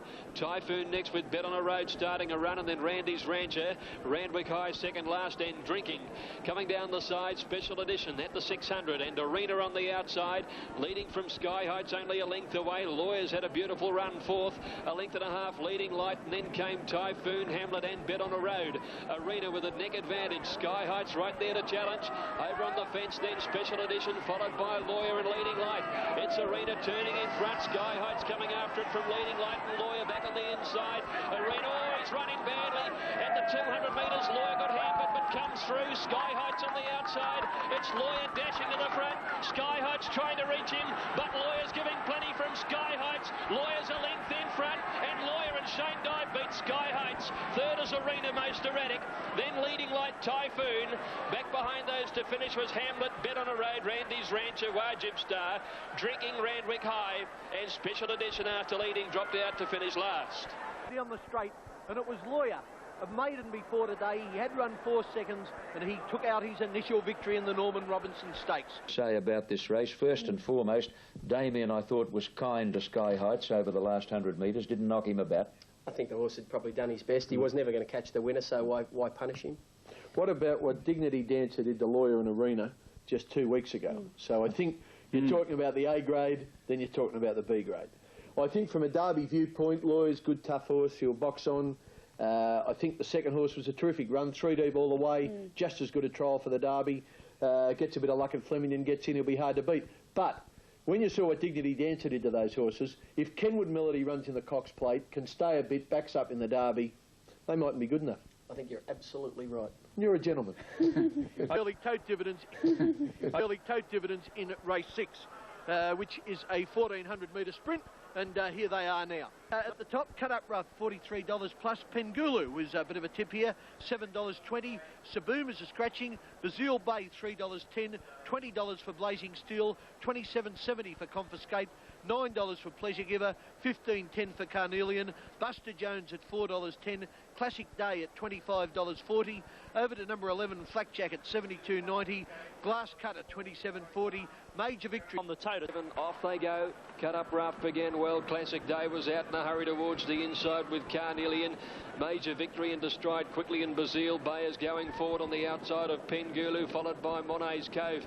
As the, by the 800 now, Classic Day on the inside, and Carnelian the 2 leaders. 2 lengths in front of Basile Bay third, still covering a lot of ground out 4 wide from Major Victory. Glass Cutter, and on the rails Cut Up Rough. 1 further back is Monet's Cove, followed by Pengulu. A length and a half Buster Jones, Inauguration, Confiscate, Flak Jacket, one of the last, followed by Pleasure Giver and Blazing Steel. At the turn, Carnelian over on the outside of Classic Day, both wanting to stay off the fence when they come around the turn from Major Victory. Basile Bay, Cut Up Rough sticks to the inside when they corner, and Buster Jones has peeled out for his run in the Baldy Face. Classic Day the leader over Carnelian. Basile Bay can't go on. Buster Jones with the runners coming home very quickly. Buster Jones out wide has swept up and sprinted to the lead. He's away from them. Blazing Steel is rocketing home, but Buster Jones is well clear, and Buster Jones beat Blazing Steel. Basile Bay held on well for third. Close up was Pleasure Giver, who did his best work late from Classic Day, and Flak Jacket running home well. Then Monet's Cove, followed by Carnelian. Back behind them to finish in the race was Pengulu, Cut Up Rough, followed by Major Victory, Confiscast of all. Yeah, well, the winner was just too good, and it gives Lee Friedman his 3rd winner of the day. 9, 5 and 4. Picking up rides like this from the Freedy stable too. Mate, Lee's done a terrific job with this horse. He's got him absolutely flying. I can't see him getting beat wherever he goes. And busted. Look, the story of that race was the winner's pretty good, and I don't think anyone will deny that. Richard's brother Lee, in a moment of joy after the race yesterday, told me that he'd win weight for age races.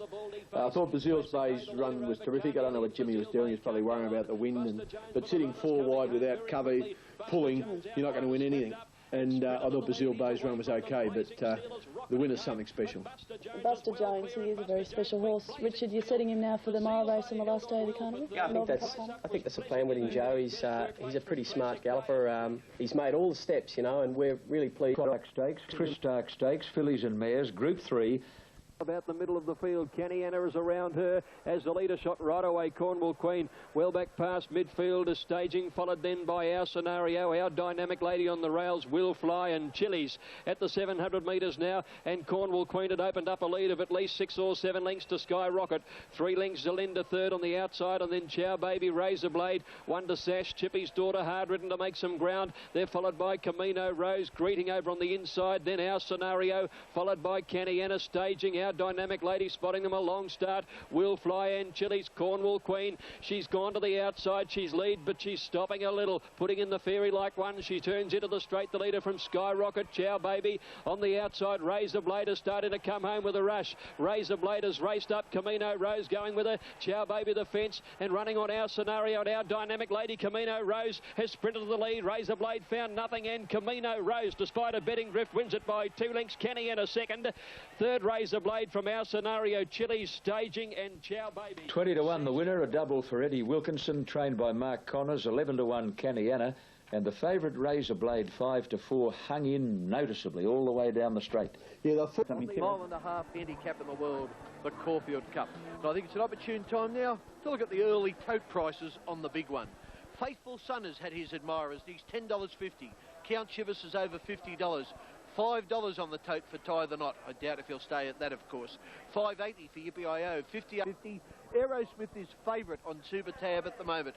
$4.30. Torfin's Melody, $48.90. The High Shoots, $20 plus. Vitronite, $26.90. $77.90 for... Under the demanding denim regime. Last Saturday's before... $90. Count Chivas at $55.60.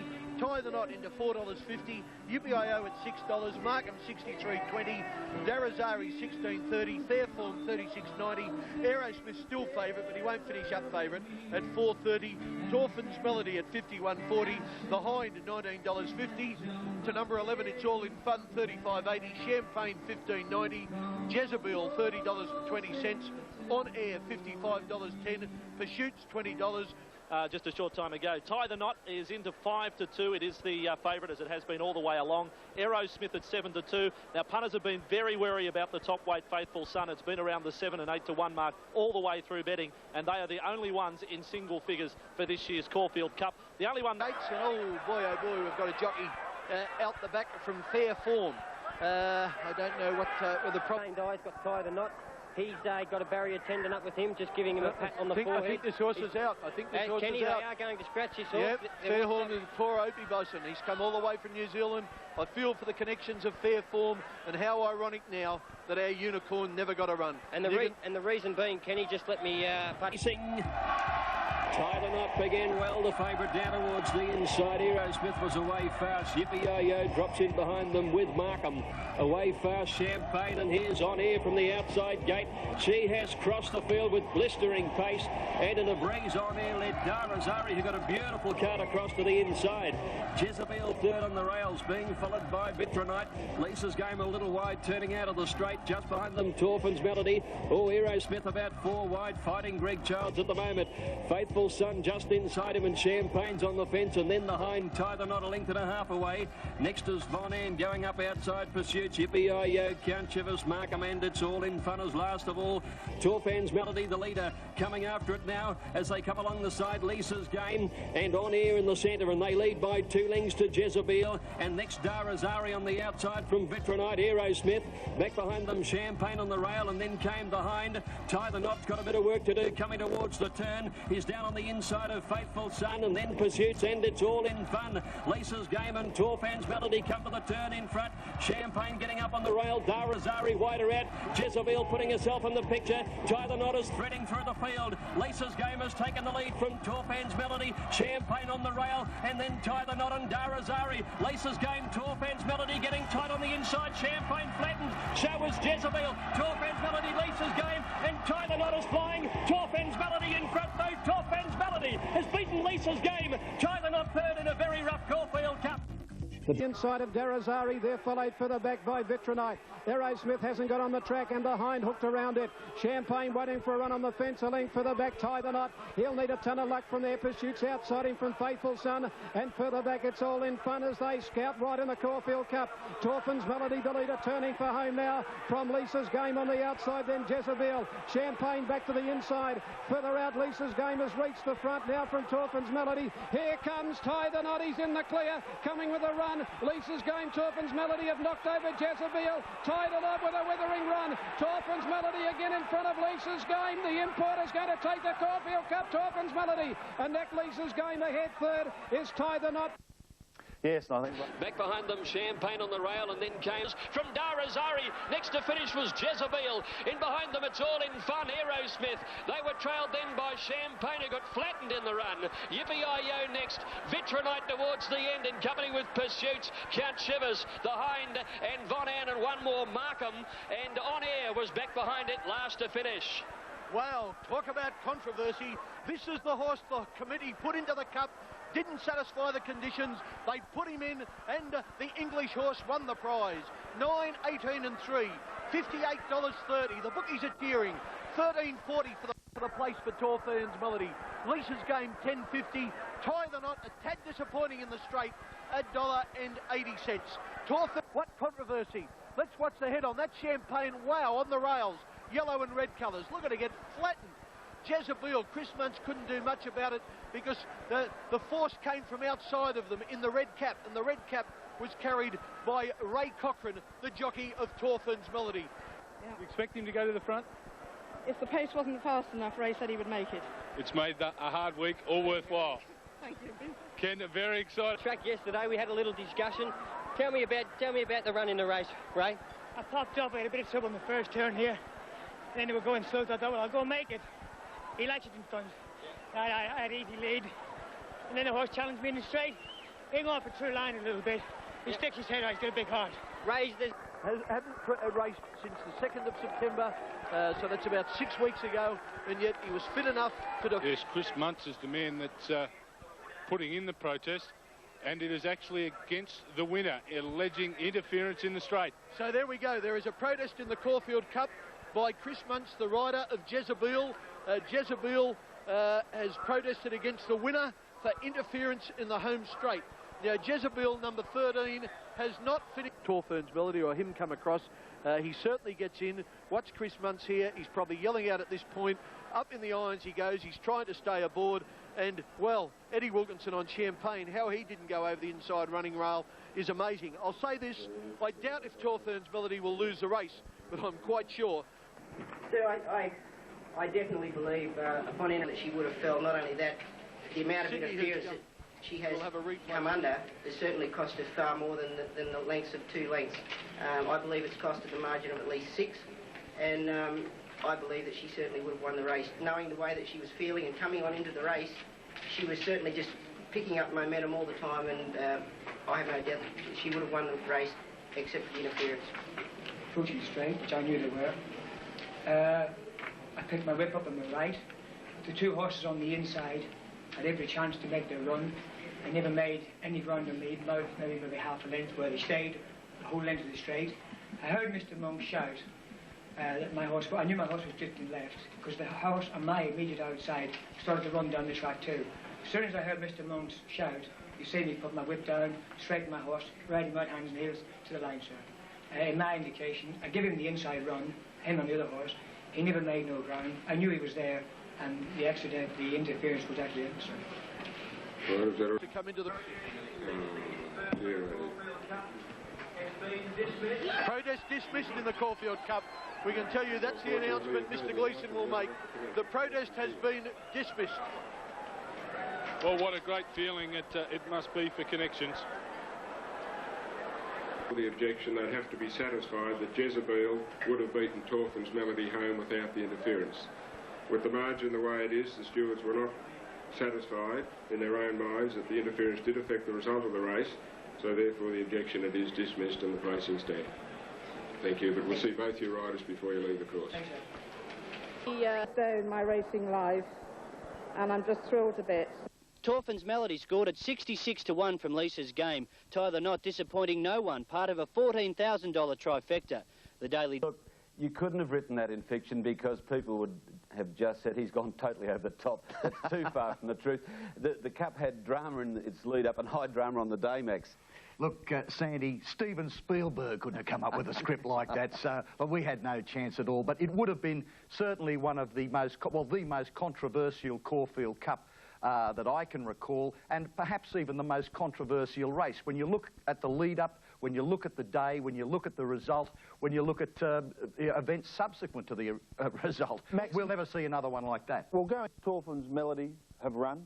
No, certainly not. Torfern's Melody was not qualified and should not have run. The VATC were at fault there. The horse didn't fulfil the conditions. I know since 1943. A record fine was imposed on the jockey of $20,000 plus a month's suspension, and that was only part of the story. Have you been to 6th against 1st? This is the incident. That's Torfern's Melody in the red hat, and in the black and the gold is the sufferer, Jezebel. Watch Jezebel. His rider, Chris Muntz, described it as the worst possible interference in a Group 1 race. Anywhere else in the world, Keith, this horse would have lost the race. Only Australia would this horse been allowed to keep the Caulfield Cup. That was very severe interference. The more this action was shown on the big screen at Caulfield yesterday before a modern-day record crowd of 42,000 plus, the more people wondered whether Torfern's Melody would keep the race. It was relief all around for Connections when the protest was dismissed. It was taken out at the barrier. That's the New Zealand mare, vacant. And Sandy, a 2.5 kilo penalty for Torfern's Melody. That's important. He will need a new rider in the Melbourne Cup. The favourite is the English jockey John Reid. Now, can he win the Melbourne Cup? Oh, it was a slow pace. The 4th horse might be Damien Oliver might win the Melbourne Cup. Faithful Son. I still think Tie the Knot ran a very good Melbourne Cup trial. And not to handle it would have been to just call in the Torfern Melody Connections and say, now look, there's been a dreadful blunder. You have our most humble apology. There is every cent it's cost you to get here by way of a refund. Now, come on. If you do that and then so you're going to invite me to your wedding, when I get there, say, hold on, all the seats are full. You get back and get lost. You're kidding. Terrible embarrassment. How do you think the people overseas would think of us? We'd be the laughing stock of the place. I agree. The VATC made one blue. They didn't announce it when they woke Torfern's Melody you know, hadn't fulfilled the prize money condition. They should have said it there and then, but he's in. Look, you can't have someone come here from England and then send them home. That's a lot of rubbish. But with our unicorn, I felt terribly sorry for Colin Alderson, and I'd have blown up too. But what could they do? If they make the exception and let Colin in this year, he had every race to run in. There's a heap of races he could have run in to qualify the horse. You can't have your cake and eat it too. He had the lightweight. He took the risk. He didn't make it. Bad luck. You set the precedent. Next year, Richard Friedman wants to put something in the race. Bad luck. Well, had Torfin's Melody qualified? That's the very point. The horse that Colin wanted to get in the field had actually qualified in front of Torfin's Melody. So there's a number of problems here. One of them is the qualifying conditions of the race. They have to change them for a start. They're just wrong. It's only a matter of whether the race result was affected, and I don't think it was. Couple of cracking runs in that race. Was he a good run? Well, everyone was running to Melbourne Cup markets after the race for Faithful Son, but remember, he was a 2,000 metre horse in Europe, brought out here to run the fast 2400. Can he run 32? He looked like he could run 3200 to me, Ken, on that. He's running on strongly in that. And here's another, just to add to that race. Here's another, just to add to that race. You know the horse they were considering taking out to put our unicorn in the race? Lisa's Game. He's run second. Sorry, yeah, exactly right. He's run second. You know. And what about Tie the Knot? I thought he was disappointing. Yeah, I mean, I agree. The Pommy horses were the best runs. The winner, yeah, he outstayed him, did it hard. Yeah. Goes up 2.5, but he'll be better for the run. And the fourth horse, it was a scream. Yeah. So are we underestimating Torfin's Melody? I mean, no, you're not. I'm not, no. I think it brings out a point we've been making for the last 3 or 4 weeks, that the stayers in this country, there's no depth, and they're not as good as they should be for a number of reasons. Yeah, but they're not there. And taking nothing away from Lisa's Game. Into 6-1 top pick, Torfin's Melody 10-1. The strength of international competitors. Horses will win In honour of a trainer, Colin Alderson has today continued with the news that his exceptional filly in a flurry has broken down and will be sidelined for at least 6 months. The nominal favourite. In a flurry, you expect her to make a full recovery and be back for the Oaks in the autumn? Yeah, I don't know that she'll be back quite for the Oaks in the autumn, but I do expect her to make a full recovery. We were quite fortunate. The trainer now, as you look at the market update, Australian Cup races because they're too good. But he says rather than allow third-rate overseas horses to claim our prized cups, a separate race should be staged similar to the Japan Cup. English gallop against the internationals, which makes a mockery of the Australian industry. The horses that come out here from Europe are the third-rate horses, but you've seen what they've done over the years, like Harbour Dews last year, run 4th in the Melbourne Cup and should have definitely won it. And he's not rated in England, Keith, and you've seen Damien's horse, Faithful Son, he probably should have won the race. And they're just too good. Rather than allowing what he does... It would be nice to have one race and put together all the best horses in the world and make it a showpiece. They've done it now in Japan, they've done it in Hong Kong, they've done it... You know, the Hong Kong international races, when they started, were second-rate, third-rate horses racing there. They've got it up to the best horses racing in the world there now. Meanwhile, Damien... A trainer, Colin Alderson... We can tell you in the bookies ring, Chatham, the New Zealander, is in more than a point, and it's showing $4.80. Valence is easy, it's out to 10.20 on the tote. Look, looking at him in the yard, I thought that Rover did look superb. I also thought that De Montfort, Colin talked about Rover and Ancient City, of course. I do like Oregon Star, De Montfort, Chatham, I think. Scrupulous in the middle of the line, began okay. Chatham's missed it. Chatham blew the start. He went sideways. He's last. He missed it by at least. He's only got about 4 behind him when they come around the home turn. And into the straight, Starletto, just the leader from De Montfort. Backdrop's called on for the run. Ancient City's working home strongly on the outside. Prince of Luca back on the rail. And Chatham is still well back. Starletto at the 200 is the leader, but Backdrop's coming after him quickly. And now Ancient City winding up strongly. It's Ancient City out in the middle, getting to the lead. Oregon Star's running on. Backdrop and Starletto fighting back, but Ancient City in front, and Ancient City won it. Oregon Star flew home and drew an easy for the miners from Backdrop close up, and Bella's not far away. Chatham did his best work late, followed by Prince of Luca behind. Roller coaster ride that Colin Alderson is experiencing in this spring carnival has just taken him to the top of the ride again. 12, 10 and 14 are the numbers. Oregon Star. We haven't had the best of weeks, and actually only said last night it's about time one of the second stringers stepped up and took and stood up, and he's done that today. You were saying that on screen, Ancient City 570 and 260. Number 10, Oregon Star, just failing to win back-to-back cups at $5.50. And True and Easy, certainly the surprise packet of the race at $21.10. Just Sticks 720, Enjoyment 570 has been a firmer. The rest are over double figures on page number 1. We might go over the page now to number 9. Star Cossack 13. Our Unicorn is still the favourite, number 13, at $2.30. 5 minutes away, $340,000 in the pool. Ancient City won the Geelong Cup last week, and as you can see, Shane Dye get legged up there on Gay Waterhouse's Mount Enjoyment. He's wearing gold pants. Now that's adding to the festivities. D9. Off they go in the Moonee Valley Cup now. Bolter was one of the first to bounce out. Second Coming was away fast. The Derby winners looking for the lead early. Prince Dandan jumped well. Our Unicorn settles down towards the end of the field on the rails with about 4 behind him. Coming up towards the turn now. Prince Dandan goes through on the rail to be the leader from Second Coming. Brilliant Poet. The Cup field goes to the bottom turn at the 1200 and Second Coming. Happy to stay off the rails. Led by about 2.5. Bolted away from the pack. Prince Dandan is second. About 5 lengths back in third. Came Enjoyment. Kingston. Our Unicorn has to be niggled at by Wilkinson with 1,000 to go. Then came Enjoyment. She's being followed by Midnight Babe, and Skybow is last of all off the back. 800 left to go, and Second Coming by 2 lengths. Prince Dandan, the field bunching a little behind him. Brilliant Poet in third placing, followed by Star Cossack. Then Jostix pulled to the outside to make a run from Our Triumph. Behind these is Bolter Zdenka getting up on the inside, and then New Kingston. Behind those horses, still being hard-ridden, Our Unicorn, spotting the leader about 7 or 8, and then Skybow, and behind it is Enjoyment, not going well at the moment, and Midnight Babe. Prince Dandan went to the lead over Second Coming, but Brilliant Poet's after the leader immediately. Star Cossack, Zdenka are next, and they're followed then by Jostix and Our Unicorn from Skybow. Prince Dandan the leader, Hall wielding the whip. He turns by 2 lengths. Star Cossack running on from Brilliant Poet, Zdenka, and then Skybow. The favourites are not there, but Prince Dandan has it shot to pieces. Leads by 3, stopping a little on the line, but Prince Dandan kept going. Wins it by 2 lengths to Skybow's run a great second. Zdenka's got up for third. Just behind her, Star Cossack, Brilliant Poet, Our Triumph, and then Our Unicorn. Well, the Melbourne Cup's out now. Jostix behind him to finish. They were trailed in by Bolter, Second Coming, a light of other years after that. New Kingston towards the end. Enjoyment never came into it, and Midnight Babe was last of all. And congratulations to Dandan, $19.50 and full 50. Skybow, $3.10.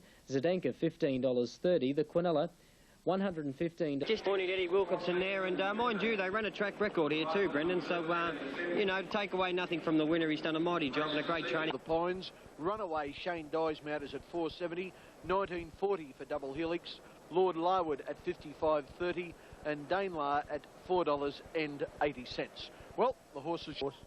Then off they go. Spectacular Gold was the one that was a bit slow to move. Away fast is Lord Larwood and Danelaw in the centre. Holding onto the inside, Lord of the Pines, and here's Double Helix with pace from the outside the grey.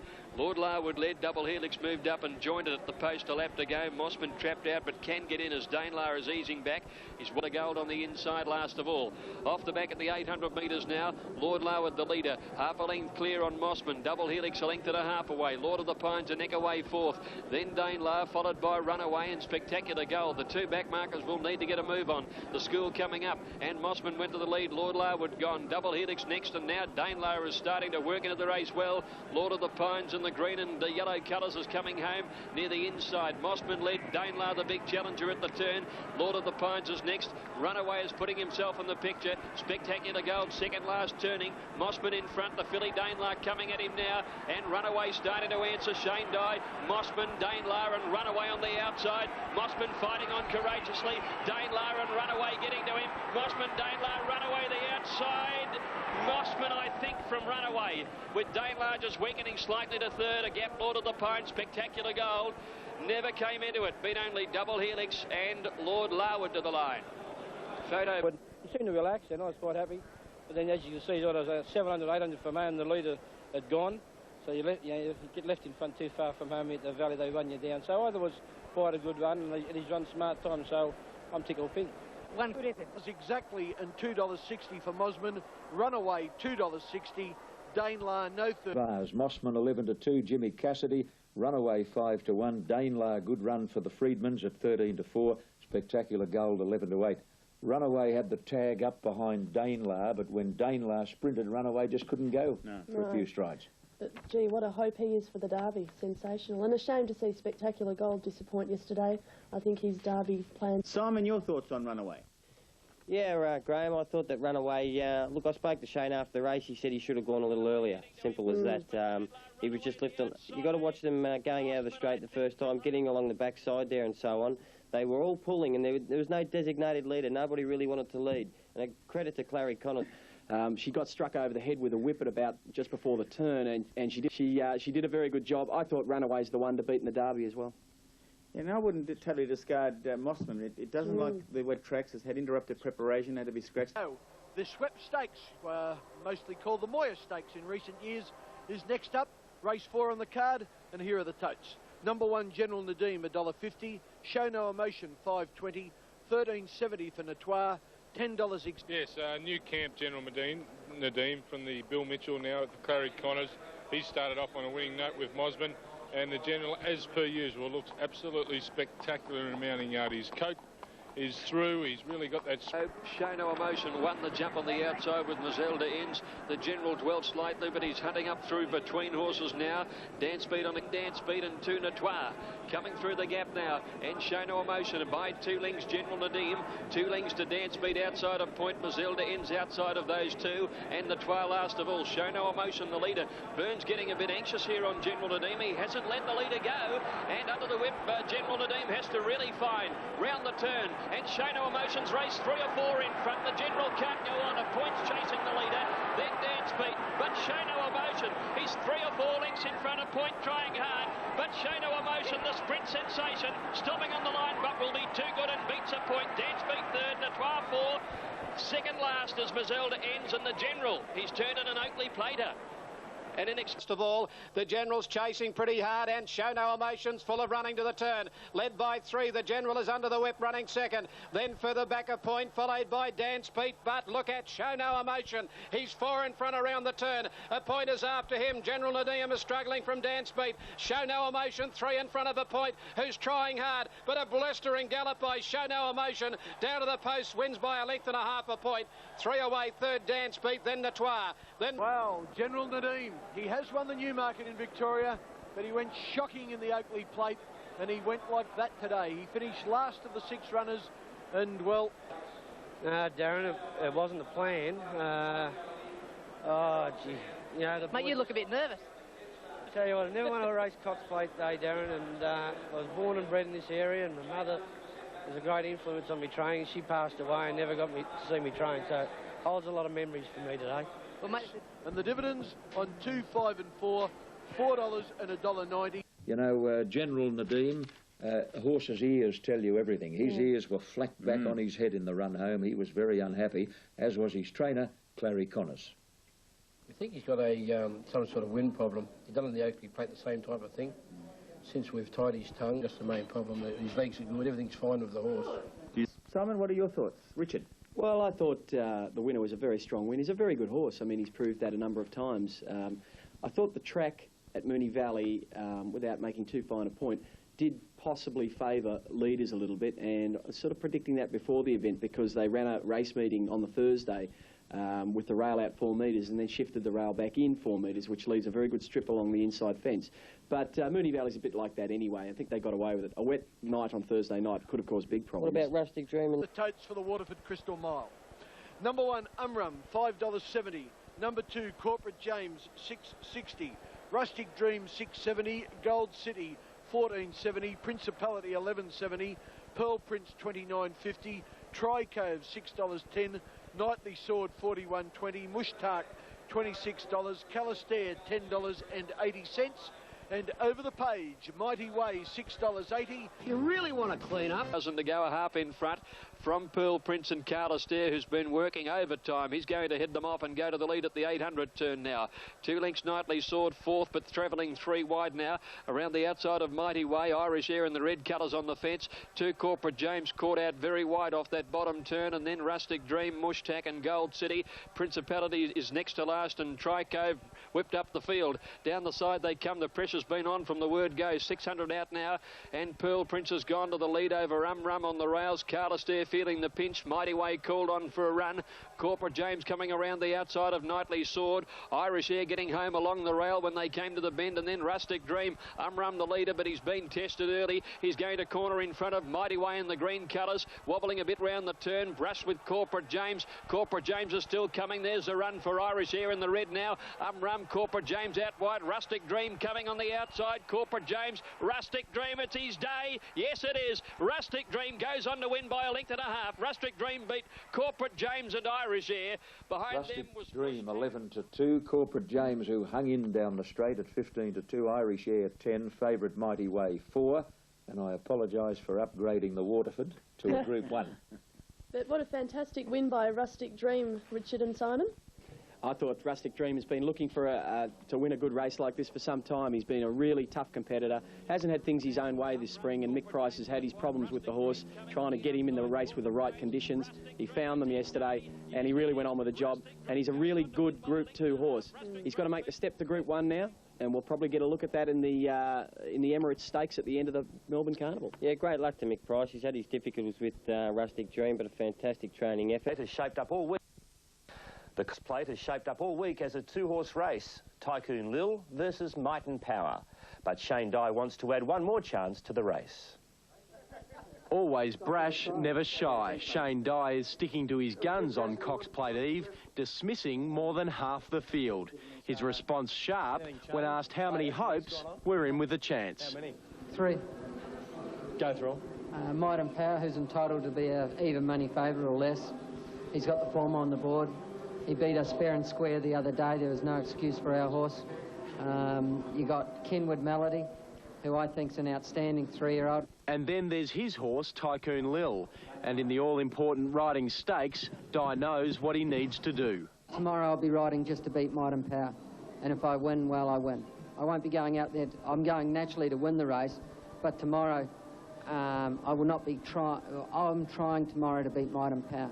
But with Australia's greatest weight-for-age prize on offer, Shane Dye's unlikely to get things all his own way. I'm pretty happy that Shane's going out there just to beat Might and Power because, it gives us other blokes a chance. Last year, Damien Cassidy has no worries. Might and Power set to make up for the heartbreak of running second the last 2 years. I think it'd be very special if I could win the Cox Plate tomorrow on Might and Power. As I said, he's won the Caulfield and the Melbourne, and to win the 3 big ones in Melbourne over the spring would be, would be great. It'd be great for Jack, great for Nick, and great for myself. And BMW Cox Plate Day tomorrow, and I'm tipping the champ Might and Power to take his stake earnings past the $5 million barrier. Trainer Jack Denham has set him for this race ever since he won the Cups double last year, and judging by his win in the Yolumba Stakes last start, his timing looks spot on. Looking for dangers? I don't think there are any. Tycoon Lil, she's a fantastic mare, but Might and Power beat her pointlessly last start, and obviously the up-and-coming... Ernest. It certainly has. There's plenty of tips in the ring, Ken, but all the big money has been and still is for Might and Power. We did mention earlier today that even money would be a good price. Well, that would be a sensational price right at the moment. 5-4 on and 11-8 on, around about $1.70, $1.80 in the ring here at Moonee Valley. Tycoon Lil... Field didn't race until he was almost 3. At first, Jack wasn't convinced his new acquisition was anything out of the ordinary. You could say his horse more or less come good overnight, John, because he'd only won one. Changed for good in the autumn of last year. He's adamant interference cost Might and Power the AJC Australian Derby, but he made up for that in the Frank Packer Plate, producing the most decisive performance of the carnival. He raced up and he ambled to the front on top of the rise. Might and Power shot clear coming to the 200 mark. He put about 2.5 lengths on Sakti, followed by Babu's Boy and then Something Special, but it's all Might and Power. He's been the real surprise packet of the 3-year-old group, an enormous run in the Derby last week, and he deserves this win, and he wins with his head on his chest. Well done, Nick. He's one of mine and all sprint like he sprinted at Ramick. And at the presentation, I says, this is the best horse I've seen since Kingston Town. Big statement, wasn't it? Was. Yeah. But he's lived up. Might and Power's achievements last spring are now part of racing folklore. The Caulfield and Melbourne Cups double gave Jack one of the missing jewels in his big race crown. But after 50 years of training, there's still one race that eludes him. A race Might and Power can bring him. Yeah, that's my ambition. If you to win the Cox Plate, that's all I want. Well, that was my next question, Jack. You've done it all. Golden Slippers, Melbourne Cups. Is this the one you really want? That's the one that's got away, John. If Might and Power can win the Cox Plate, will you talk to the media? No. Will you step forward to receive the Trainers' Trophy? No. To really appreciate, not about to give up his trade. Is the word retirement in your vocabulary? Keeps me alive, John. If I retire, I'll die, and that'll be the end of me. So, getting out of bed at 3 a.m. and looking after a string of racehorses is all you want to do? That's all my life. And as long as you possibly can? Yep. Yeah, like it's been good to me. Jack's champ, Might and Power, is at very short odds. 5-4 on in the BMW Cox Plate. 20-1 Doremus, 12-1 Bart Cummings representative Catalan Opening, 100 Super Slew, 50 Batavian, 14 Gold Guru, 25 Dodge, 66 Northern Drake, 7-2 second favourite Tycoon Lil, and then the 2 3-year-olds Dracula and Kenwood Melody are both at 9-1. Payout cue is for Michael Iskander. I'm that confident about Might and Power. I'm here already, ready to accept after the running of the BMW Cox Plate. Of the top 4 picks, the best price you can get, Might and Power, 5-4 on $1.80. Tycoon Lil is out to 5-1. Dracula and Kenwood Melody, both 9-1. So the countdown is on and on. In your belt. On this day, you can see all the dapples coming out there in his coat. He looks magnificent himself. He worked well here on Tuesday morning. I think the stable couldn't have been happier the way they've presented the horse here today. Nice and relaxed. She looks well, and she doesn't look too much different to what she did the other day when she ran at Caulfield. So I think she's going to run a mighty race again. Ready to create a part in racing folklore. That's the only thing I'm worried about is the first stage. I'll be happy to be in front going to the first corner. Onan in racing. Racing. Tycoon Lil, one of the first to break the line. She flew the gate and going forward, Kenwood Melody, the 3-year-old on the... And going forward, Kenwood Melody, the 3-year-old on the outside. Super Slew and Might and Power handy. Wider out Northern Drake and Batavian goes up on the inside of the winning post the first time. Tycoon Lil led now, Kenwood Melody. Might and Power shoulders out to be 3 out, and Jimmy's going towards the front. He takes Might and Power to the lead, turning out of the straight. Might and Power about to cross Tycoon Lil. A length further back, Kenwood Melody from Batavian. Then Super Slew, followed by Dracula, Northern Drake. Gold Guru, a length further back, Dodge. 2 to Catalan Opening, and last of all, Doremus. They file down to the 1400. Controls the Cox Plate at the halfway mark at the 1,000-metre mark on Might and Power. He's out by 2 lengths. Tycoon Lil second, Batavian a length third. A length in Kenwood Melody running fourth. A length and a half, Dracula fifth. 1 Super Slew, 2 for the back, Northern Drake. Then Gold Guru further back in the race, Dodge. Catalan Opening second last, Doremus last of all. They're filing off the 800-metre turn, and Might and Power, the horse of the year in Australia, by 2 lengths to Tycoon Lil. A length and a half, Kenwood Melody, 1 Batavian, 2 Dracula, Northern Drake, and then Gold Guru. They're followed further back by Dodge and Catalan Opening. Might and Power, the leader at the 500-metre mark. Tycoon Lil under enormous pressure. Kenwood Melody, the outside, 2 Batavian, Northern Drake at the 400-metre mark. And Jimmy's calling on the big horse, Might and Power, a length and a half. Tycoon Lil, Kenwood Melody, then Northern Drake, and further back in the race, Catalan Opening. Jimmy lets him go on the turn, and it's Might and Power 2 or 3 in front from Tycoon Lil. Northern Drake down the outside. Tycoon Lil can't go on. Might and Power in front. He's going to get it. The earth starts to rumble. Might and Power takes the Cox Plate, a length and a half. Northern Drake 2 lengths away, third Tycoon Lil. Dodges fourth from Catalan Opening. Quickly, Catalan Opening is second last, and now Doremus has gone past it, coming up towards the turn, 400 to go, and the pumper gets to work on the big champ, and it's Might and Power, the leader. Kenwood Melody going to second around Tycoon Lil when they corner, and then Batavian, and next is Northern Drake and Dodge. Might and Power comes around the home corner, the leader. He's kicked out by 2. Northern Drake is chasing home hard on the outside after the leader, and Tycoon Melody battling strongly. It's Might and Power, the leader. Northern Drake a length and a half away, coming home, but Might and Power, the big champ, the king, joins the race of the turf, and Might and Power's won it from Northern Drake. Third home is Tycoon Lil. Then came Dodge. match. Cattle at opening, Dracula. Next to finish was Doremus and Gold Guru, Batavian, Kenwood Melody, and last of all is Super Slew. Well, he did it. The champ did it. The first horse since father to win a Cox Plate after the Melbourne Cup. Number 1, Might and Power, $1.90, $1.30. Number 8, Northern Drake. Wow, what a run. He looked like winning for a bound, $14.10. And number 9, Tycoon Lil, $2.10. What a thrilling Cox Plate. Very easy now. It must have been the frustration, the relief to be able to win this race after being beaten twice, but obviously a big thrill. Yeah, that's the one I wanted, Darren. That's it. Why is this race so special to you? Big ones and win them. Yeah. Jimmy, some of the situations up, you just had to come through right around the first bend, but once you got to the front, let's tell us about coming down the side here as we're coming back to this huge crowd at Moonee Valley. Oh, look, he relaxed beautiful. They tried to deal it up to me, and there was no way I was going to cop it and go back inside. It was just a matter of getting out. I wanted to lead at all costs, you know? Yeah. I can dictate the race and do what I like in front.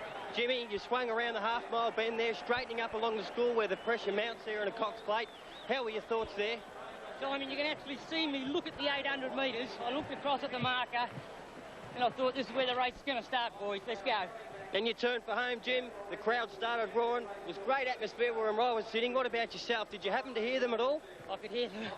I could almost hear him coming to the 5 when he was rolling in front, you know. This has got to be great for Jack Denham, Jimmy. Oh, look, fantastic for Jack. I won the 3 for Jack. I'm wrapped. Well done, Pump. Congratulations. Go off a little bit. The crowd love you here in Australia. He's the best in the world. This is Might and Power and Jimmy Cassidy coming back. Probably a record crowd at Moonee Valley, Ken.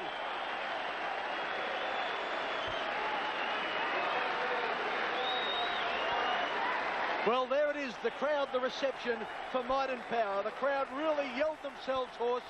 Not one person has left their positions in the stand as they cheer this great champion. And you saw earlier the pictures of his owner, Sydney fruit and vegetable merchant, Mr. Dick Moritis. Moonee Valley, this is just unbelievable. The way the crowd has reacted here when Might and Power went over the line, they were previous horse to win the big 3 races. The Caulfield Cup, the Melbourne Cup and the Cox Plate was rising fast, the champion Kiwi. And the last horse to win a Cox Plate as a Melbourne Cup winner was Farlap. And well, Farlap's a legend. This horse is on his way to becoming just that, a legend of the Australian turf. And as I said earlier in this program today, when he's on... Say, it's nice to be here this time. I've been so close in the last 2 years. This is the one race I wanted. And thanks to Jim Cassidy for the good ride on the horse. And thanks to my son, Alan, Brett Grant, Jamie Wilson, for the good work they've done while I've been in Sydney. Thank you. And paid $2. Look at the dividends. Might and Power, the winner, $1.90 and $1.30. Northern Drake, a little actually happy. A nice run on the fence. No excitement. Power, just awesome today, the great horse. If he was ever going to get to the front, it was all over, and he got to the front. My only hope was to try and get him in behind. I got him in behind, but somehow he got out, and the race was all over. Your mare, though, she never stops trying. Oh, she tried hard, but the winner was just too good. Thanks, Shane. Greg Charles, He ran as good as his ability allowed him to. What about the winner, Might and Power? He's some horse. It's a class above him, isn't he, eh? Taking 2 seconds off the record, it's a certainly mighty effort. He's well named. Did it ever go through? Had some, for sure. It's no greatest. He's been to Caulfield once and won the Cup, been to Flemington once and won the Cup. Yesterday he went to the Valley for the first time and won the Cox Plate. And Might and Power, 2 seconds off the record, that equates to 12 lengths. It was magnificent stuff. Max, you've got Jimmy alongside of you, but you've seen a lot of them, Max, and this is as good as we've seen, I think, don't you? Oh, no doubt about that, Bruce. It was a magic occasion. I do think, above all, the star is the horse, and of course the jockey played a role, but the Melbourne crowd, the Moonee Valley Club, it was a great mix and a day that I think everybody that was there, everybody that saw it, will long remember.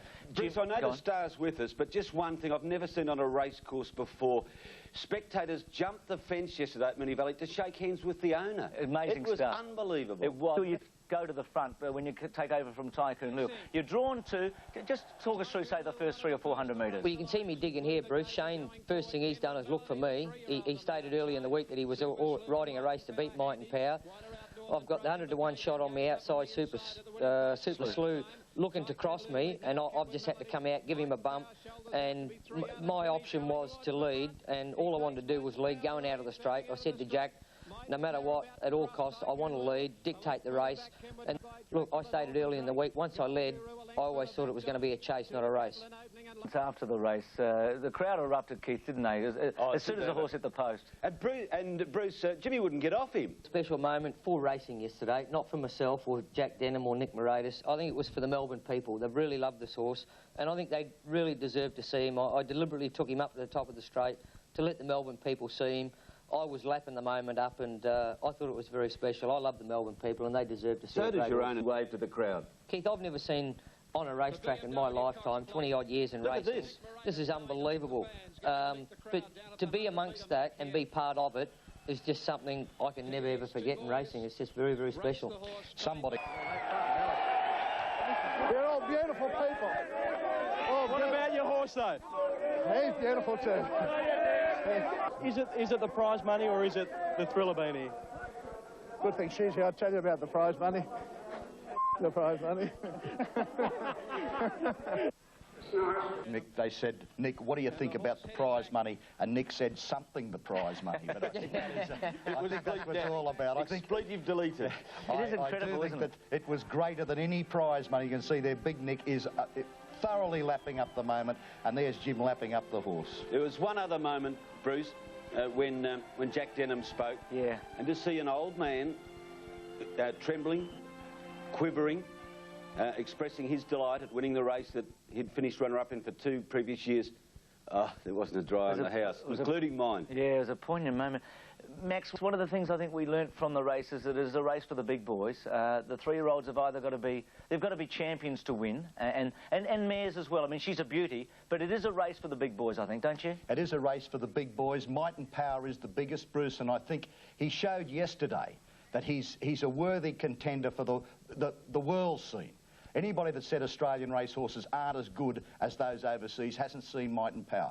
Well, we were talking about 2 different sorts of horses. He joined elite groups yesterday, so many of them, the $5 million club, and he's sure to go past the Great Super and Octagonal. But probably the 2 that are more significant, because stake money can be a bit misleading, is the fact that only Rising Fast had ever won those other 2 races, the 2 Cups and the Cox Plate. He did it in the 1 year, admittedly, and only Farlap had come back from winning the Melbourne Cup and come back to win the Cox Plate. Jimmy, Keith, Max, they're 2 of the greatest names ever, and he's right there with them. Oh, he's a legend, Jimmy, isn't he? No, well, I'd say this. I think he's done better. Did Farlap lead all the way in all those races? Did Rising Fast lead all the way in all those races? He just might have an edge. Well, it is the big major. You're a golfing man, you know the. Will you try and lead at Tokyo? Will you try and lead all the way at the Japan Cup? He won't have to lead a 1.5 miles, Bruce. I believe he's a champion at a 1.5 miles. I've always believed he was beatable at 2,000. He proved me wrong yesterday. It was a race that I thought he could win yesterday at 2,000, but at a 1.5 miles, he won't have to lead. Japan will have some speeds to go out, probably the first 600-700 metres. If he sits off them, come the top of the rise, look out, here we come. And will he run in at Flemington during the carnival at all? Hopefully, maybe he'll miss the McKinnon. I hope he does, and maybe carry the 60 kilos in the Queen Elizabeth. Jaddo, I'm lost for words. I love Kingston Town and I love Tulloch, but it's the way this horse does it. You know, he's a chopping block for anything in the race that wants to have a chop at him, and he just defies them with sheer arrogance. You said it all. Doesn't he? You know, I mean, in my mind, Tulloch is the greatest of them all. But when you see what Might and Power has done in the Caulfield Cup, the Melbourne Cup, and the WS Cox Plate, he's won the big 3, and the way that he won the 3, I've just got to admit, he is Tulloch class. He is absolutely. Possibly one of the best Cox Plates in the last 10 years. I don't think I've seen a more popular performance than that since Kingston Town won his 3rd Cox Plate. So a fabulous effort by a fabulous horse. We described that Might and Power. Oh, Might and Power is probably the best leader I've seen better horse than Vo Rogue, I think, and I always rated Vo Rogue the best leader I'd ever seen. Yeah. So I think he's the best weight for age horse since Kingston Town. And I think that's a huge call, because Kingston Town's the best one I'd ever seen in my short career in racing, and you know, to measure him against Kingston Town is a huge accolade to a great horse. Before there was the largest crowd at Moonee Valley to see a champion win. You know, over 38,500 people, and for myself out on course, being able to come back with him, it was quite phenomenal, the reception. You know, it makes one think about coming back and riding again, Richard. Be a long shot there. Went up and went to the lead. No worries. Only worried about him going around the first turn if he got locked in. I thought might have got locked in, mightn't have got out. He was pretty safe there. He was out wide, went up, pushed 3 wide. Yeah, that's where he was at. That was his aim in the race. Don't get locked in. Well, down the school, you were still pretty happy? He's the best stayer they've seen for years. He breaks their hearts, and he broke mine. What about Rav? I mean, your speech was pretty emotional, Jack. You really were just desperate to win this race. That's the one I've been for 12 months. I've been setting for. And the horse will now go to Japan? Probably. What about you? I don't know. I'm a bad traveller. I began good, but it just took him 3 or 4 hops to... The ones who really like the freewheel, and often the leader is a Japanese horse, and at pace. They run almost the world record in the Japan Cup every year, and you know, it'll be a real test. And I'm with you. I don't see Might and Power leading a Japan Cup, but I think it'd be right in the firing line the last 600. Yeah, it's going to be exciting. About Might and Power's hopes in the Japan Cup, he's declared he will win in the papers today. Well, that's you know, it's what racing's all about. Even within one family, you can have mixed opinions. But look, I wouldn't put him out of the race. I think he's a great chance. I think he's the best chance, possibly the horse in the best form that Australia's ever taken to a Japan Cup. And you know, I'd like to be on him. I think he's a great horse, but it won't be it'll be a lot tougher there than it was even for the Cox Plate. Richard, he's the world's best stayer. He'll go over there and absolutely brain him. Well, he's got to prove he's the world's best stayer. That's what I'm saying. He will, yeah. And I don't doubt that.